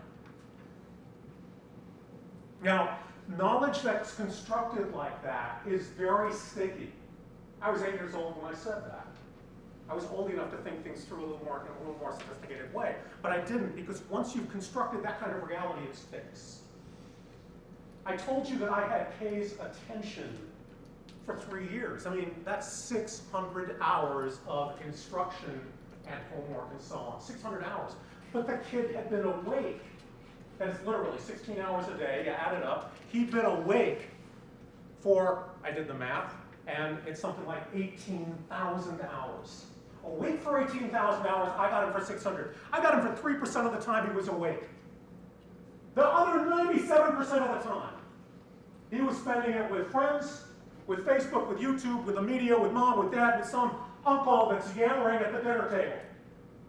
Palestinians, or whatever he was saying. That's what he took away. Now, I think that Kay demonstrates something really important, and that is that at the root of political cognition is emotion. That's where we start with politics. American teachers are by and large taught to fear emotional eruption in the classroom. Most of us learn, and I did when I was getting my credential to teach, most of us learn that emotion is intellect's antagonist, its enemy, derailing considered judgment. We ask that students make arguments, not express feelings.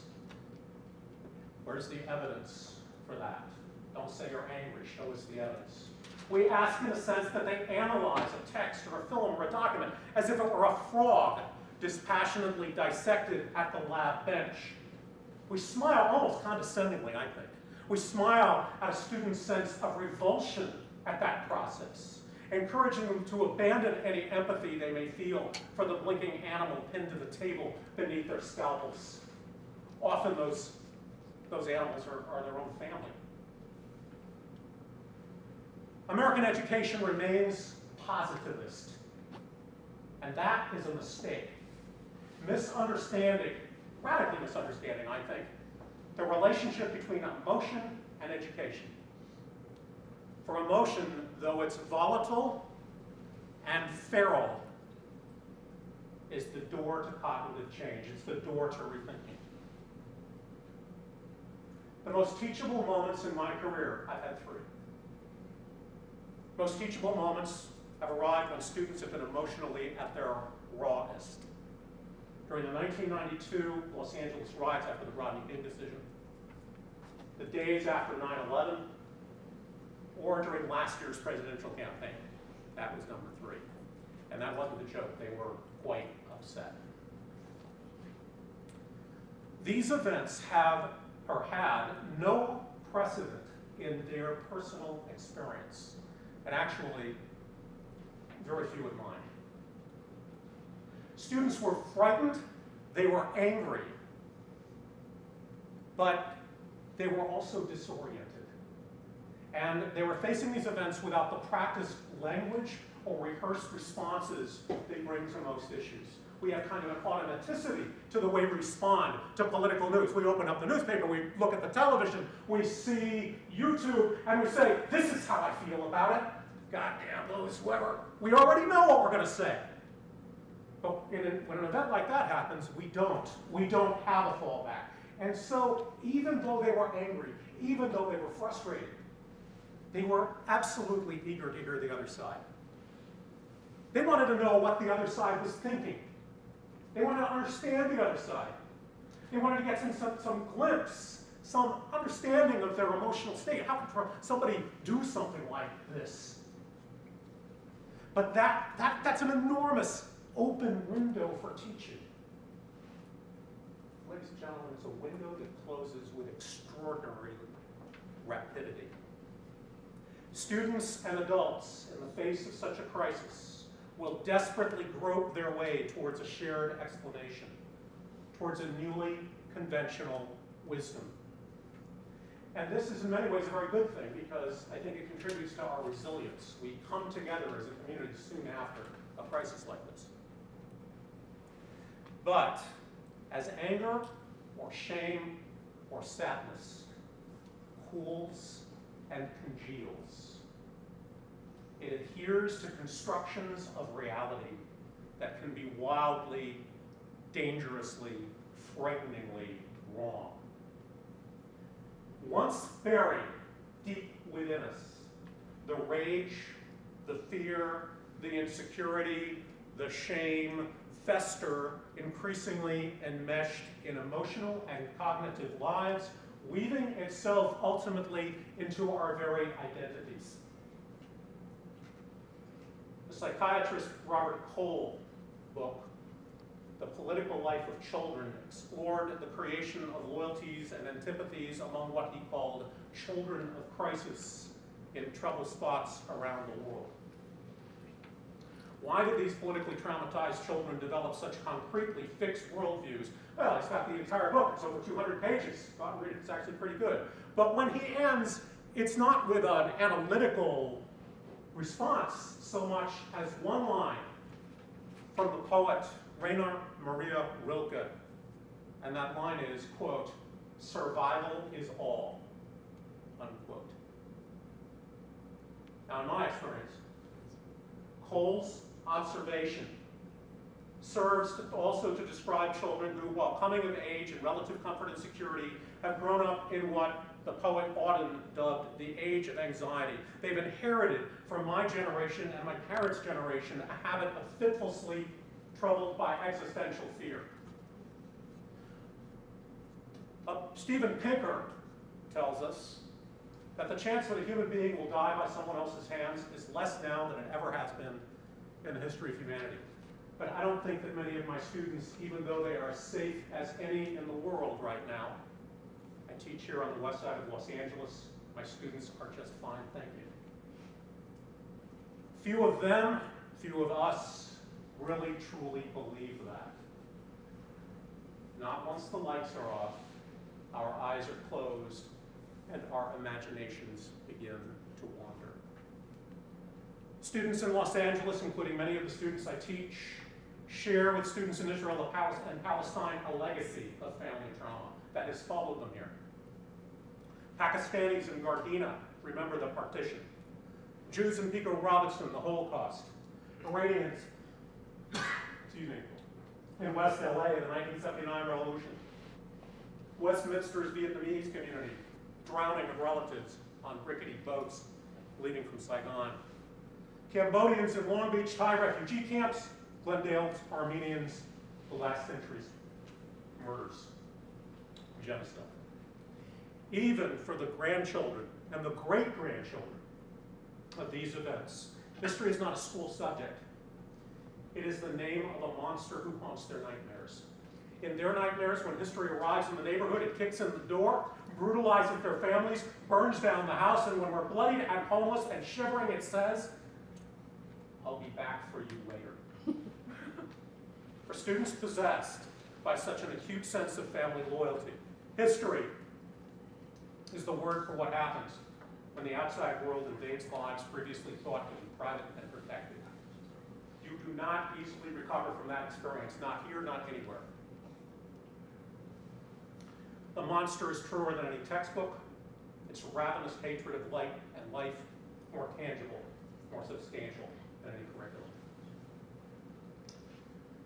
We carve our understanding of the world with razor-sharp shards of family lore, created of a self that is sacred and scared and scarred. A golem whose clawed fingers turn outward against the stranger. What do we do about this? I'd say there are two things to do aside from debate and discussion and reading and simulations of history and all the other means by which, yes, many students begin to see others. Many students begin to develop that sense of empathy that we want, that sense of critical empathy that we want. All of those traditional teaching things will do that, traditional methods. But we also, I think, have to do two things. Number one, talking about one crisis, Israel and Palestine, India and Pakistan, China and Taiwan, whatever happens to be in today's news. Talking about those crises once for 3 days or 5 days or 4 weeks is not enough. The curriculum has to be for 4 years, from 9 through 12, all the way through. Every single day, everything we do has to be with the idea that one day there's going to be in the newspaper something about a crisis point somewhere, and kids may not know anything about it. We've got to provide some information about it. We've got to get them thinking about it, and therefore, they've got to have a wealth of comparisons. Oh yes, that's like this. Is it really like that? Isn't it more like this one? No, it's not like this one. I think it's more like that one. They've got to have a wealth of those things. That's number one. Number two, they have to have some safety in which to speak. And I think the first step to that is actually something I didn't talk about in the paper itself, but it's making ourselves vulnerable as teachers, to be open about our fears, our anxieties, our hopes, open about when we got it wrong, and open about when we got it very wrong. If we can be vulnerable in that way, we encourage students to be vulnerable in that way. Thank you.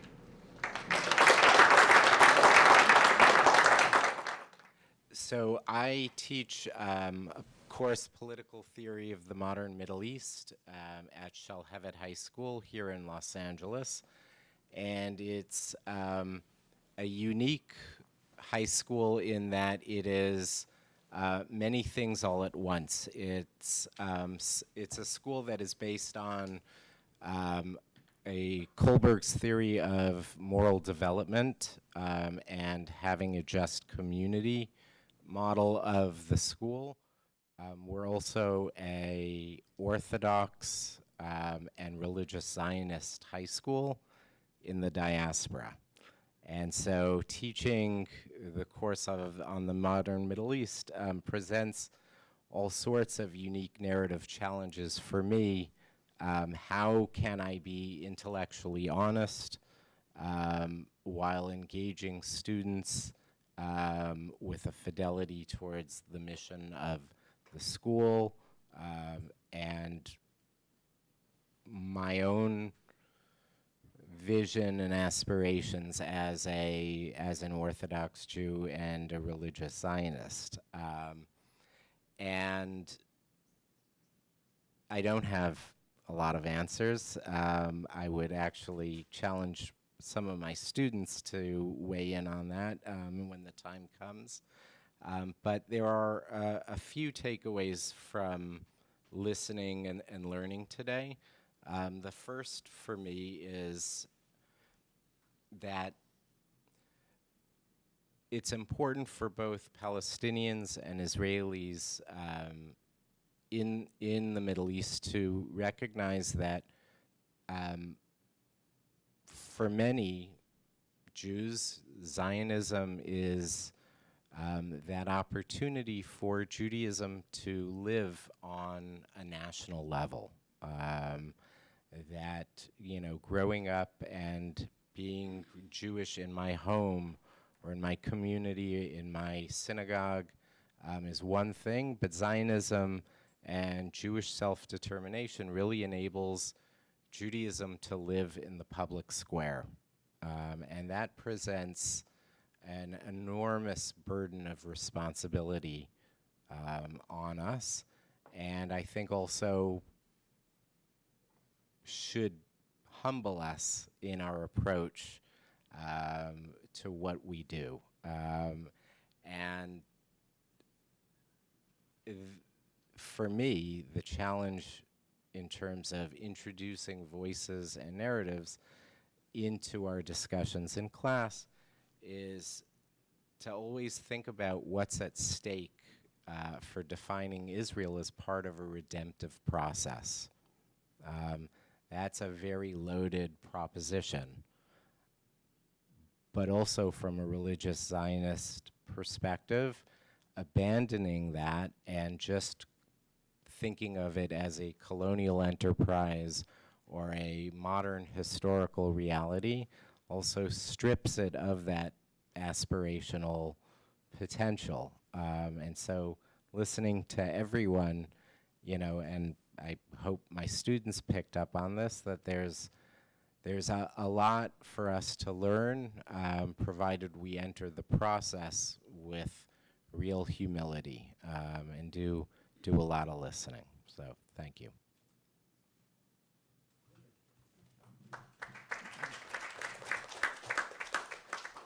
Next is James Gelvin, who is Professor of Modern Middle Eastern History here at UCLA. I also want to thank David.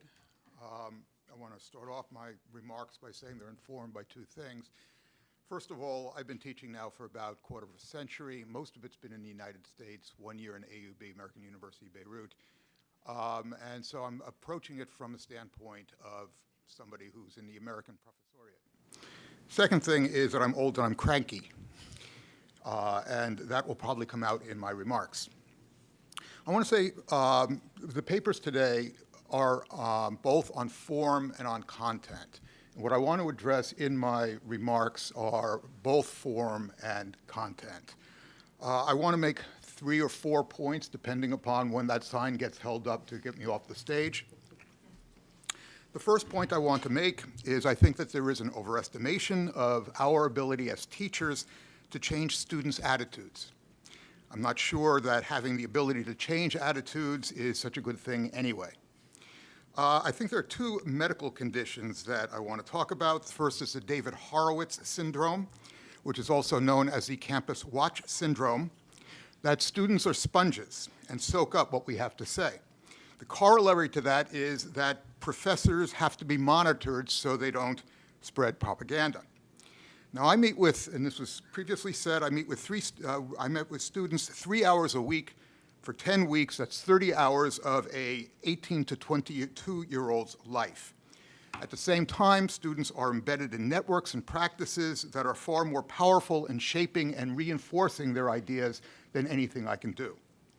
I imagine that when I go on one of my usual rants about Israel-Palestine or Donald Trump, about a quarter of the students give me a right on. I don't know if students still do that. About a quarter of my students roll their eyes, and about half my students briefly look up and then go back to their online solitaire game. The second medical condition that I want to address is the exposure syndrome. The idea that ideas are like microbes. A mere exposure to other people's ways of thinking will change attitudes, or at least make students appreciate the fact that there are alternative viewpoints. This is quite a supposition, but why not the opposite, for example? Exposure to other viewpoints might stiffen students' resistance to them and harden students' attitudes. This reminds me of something that the late lamented Antonin Scalia, former US Supreme Court Justice, said, "Interior decorating is a rock-hard science when compared to psychology as practiced by amateurs." The second point that I want to make has to do with class formats. Secondary education is Socratic, and there are post-secondary formats such as seminars which encourage students to interact. Recently, role-playing has become a classroom technique du jour. Barnard College has developed a program called Reacting to the Past, which is an interesting choice of words. It's as if historical events took place for the benefit of us and not on their own. As I see it, there are 4 problems with role-playing. First, the problem of translation. Students will take problems from the past and translate it into 20th century idiom that is familiar to them. Do students have the contextual or historical knowledge to determine how and why a figure from the past might structure an argument or come to some conclusion? Shouldn't we actually encourage students to respect history by showing them that the past is indeed a foreign country? The second problem that I have with role-playing is moral equivalence. Not all positions are equal, and history is filled with victims and victimizers. Third, the idea of role-playing presupposes reasonable people and reasonable debate. I assume if you role-play peace negotiations between Israelis and Palestinians, you're going to end up with split-the-difference Clinton parameters. That would be a reasonable solution, but it presupposes both sides want to reach a reasonable solution. It also doesn't take into account factors extraneous to reaching a reasonable solution. Domestic pressures, for example, or outside support for hardline positions. These are the things that will influence, are more influential than reason. And finally, this takes up a lot of class time that might be employed elsewhere. Now, let me just drop a few words in defense of the much maligned survey course, which is the way I teach the Israel-Palestine conflict, which is what most of us teach on a post-secondary level. Surveys are disparaged because they use what educational professionals call a facts-first approach. They are designed to at least expose students to facts and a narrative before students move on to more specialized courses. In other words, they provide the context for those courses. The interest of most surveys is cultural literacy. Its justification is that there are certain things about certain topics that every educated human being should know. I find it hard to argue with that, considering the fact that any 2 of my students are going to outvote me. Finally, it is argued that the weakness of the survey is that it presents a topic from the vantage point of a single authoritative voice, be it of a professor or of a textbook. I don't really have a problem with this either. Constructing a narrative and speaking with a singular or authoritative voice is exactly what social scientists do. In other words, students not only learn facts, but get a demonstration of how those facts are chosen and put together. The third point I want to make is specifically with regard to the Israel-Palestine conflict. I urge my students to think of it this way: in a world historical conflict, in a world historical context, the conflict between Israelis and Palestinians is trivial and mundane. Its triviality can be seen from the numbers alone. The size of the territory, the populations involved, for example. About 130,000 people have died in various Israel-Palestine and Israel-Arab wars since 1948. That represents a little over a quarter of those killed in Syria in the past 6 years. It's mundane because it's a run-of-the-mill nationalist conflict. one of the most common types of conflict since World War II. Now, putting the conflict in the context of other national struggles immediately makes all claims by either side questionable, and so therefore is a positive way of presenting it. For example, any claim to a piece of real estate derived from descent from a previous occupant, whether made by Zionists or Palestinian nationalists, is prima facie bogus, because it is a fabrication made by nationalism. The final thing that I want to talk about is demystification. I would suggest as well that a lot of the controversy that we generate might be dissipated by placing the histories that we teach within a world historical context. That's how I do it. The rise of Zionism and Palestinian nationalism took place at a moment in world history when every newly discovered nation had to have a state of its own. Jewish immigration from Europe took place at the same time as the great mass migration of peoples, the greatest mass migration of peoples in world history, 1850 to 1940, when approximately 150 million people crossed borders for employment or to escape persecution.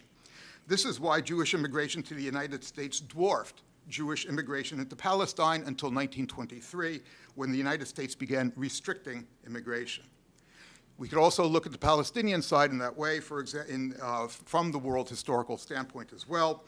For example, we can find the Egyptian-style structure and the Algerian-style ideology of the PLO can only be understood placed within the context of decolonization. Thank you.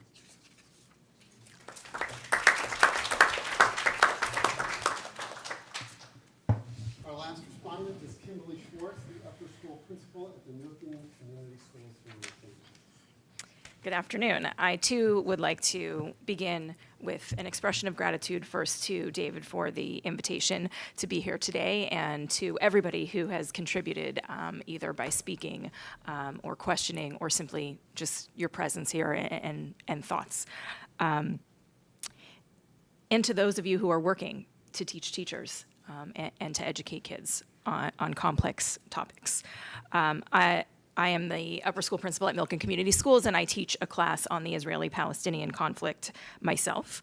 I've listened to a lot of speakers today and thought about how grateful I am to teach in an independent school in Los Angeles, in the state of California, and in the United States, where we are not bound by ministries of education and set mandated textbooks and curricula.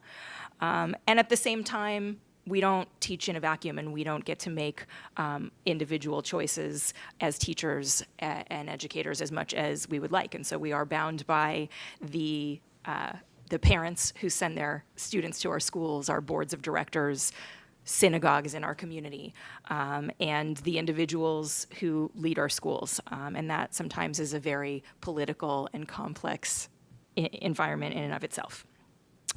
We've chosen to teach our Israel Studies courses in our social science department rather than our Jewish Studies department. And that's a conversation and a decision we have to keep making over and over and over again, because there are people who would rather see it pursued from a religious perspective, and those who advocate for the type of historical perspective and social science discipline that we've mostly been focused on here today. We are in our own journey toward a dual narrative, moving from having a textbook, if you will, for our students. We used to use A Case for Israel by Alan Dershowitz as a textbook for the course, really setting up a tone that was argumentative by nature and sought to defeat the perspective and narrative of the other by its structure. And this year, for the first time, we used portions of the prime curriculum we were hearing about earlier today.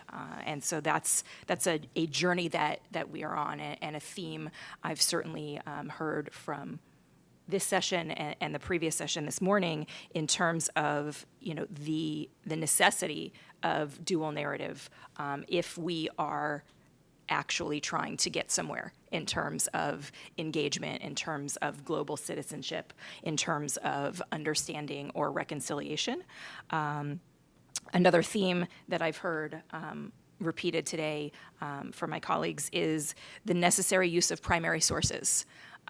And one of the things I haven't heard discussed is the challenge of choosing and teaching primary sources of the others. And I know that we have really struggled to find primary sources from the Palestinian narrative and perspective. It's very difficult to determine when it isn't your experience what those best sources are and what's truly representative of the other's perspective and experience in primary sources. And I'd love to hear about that if anybody knows a good strategy. Another thing I've heard a lot about is empathy and how we develop empathy and understanding for the other, and in particular, the disconnect between the empathy our students are able to convey when they're in an intellectual setting, and how that translates or fails to translate into their attitudes, into their personal lives, into their own participation in the civil discourse and politics around the dinner table and elsewhere. I've also heard a lot of conversation about the role of emotion in learning, and you know, in reading Thomas's full paper, he wrote a little bit about, you know, when he was trained that, you know, emotion was not supposed to be part of teaching history. And, you know, certainly when you're teaching about the Israeli-Palestinian conflict in a Jewish day school, there is no way to separate out the emotion. And so really figuring out ways to bring that in and capitalize on the openness it creates before the door slams. And I think the study of music and the study of each other's religions as actual religion in a communal context are important pieces of how we can do that. And this notion of context and the importance of our students being able to see themselves within the context of the history and the tensions and the conflicts that we are asking them to study and struggle with and ultimately impact the world around, when they can't see themselves in it, or even worse, when they get out of our classrooms and find out that we've deliberately kept pieces of the learning away from them. So whether it's our failure to teach Islam in its totality, or whether it's our failure to teach the narrative of the other when teaching about the Israeli-Palestinian conflict. That notion of moving from anger to empathy to intellectual engagement really resonated with me as well, because I think that when we fail at least to try to give a fuller picture, and then our students go out into the world, they go, especially high school students, they go onto college campuses and they start to consume media outside of the comfort and context of their home, and they're angry.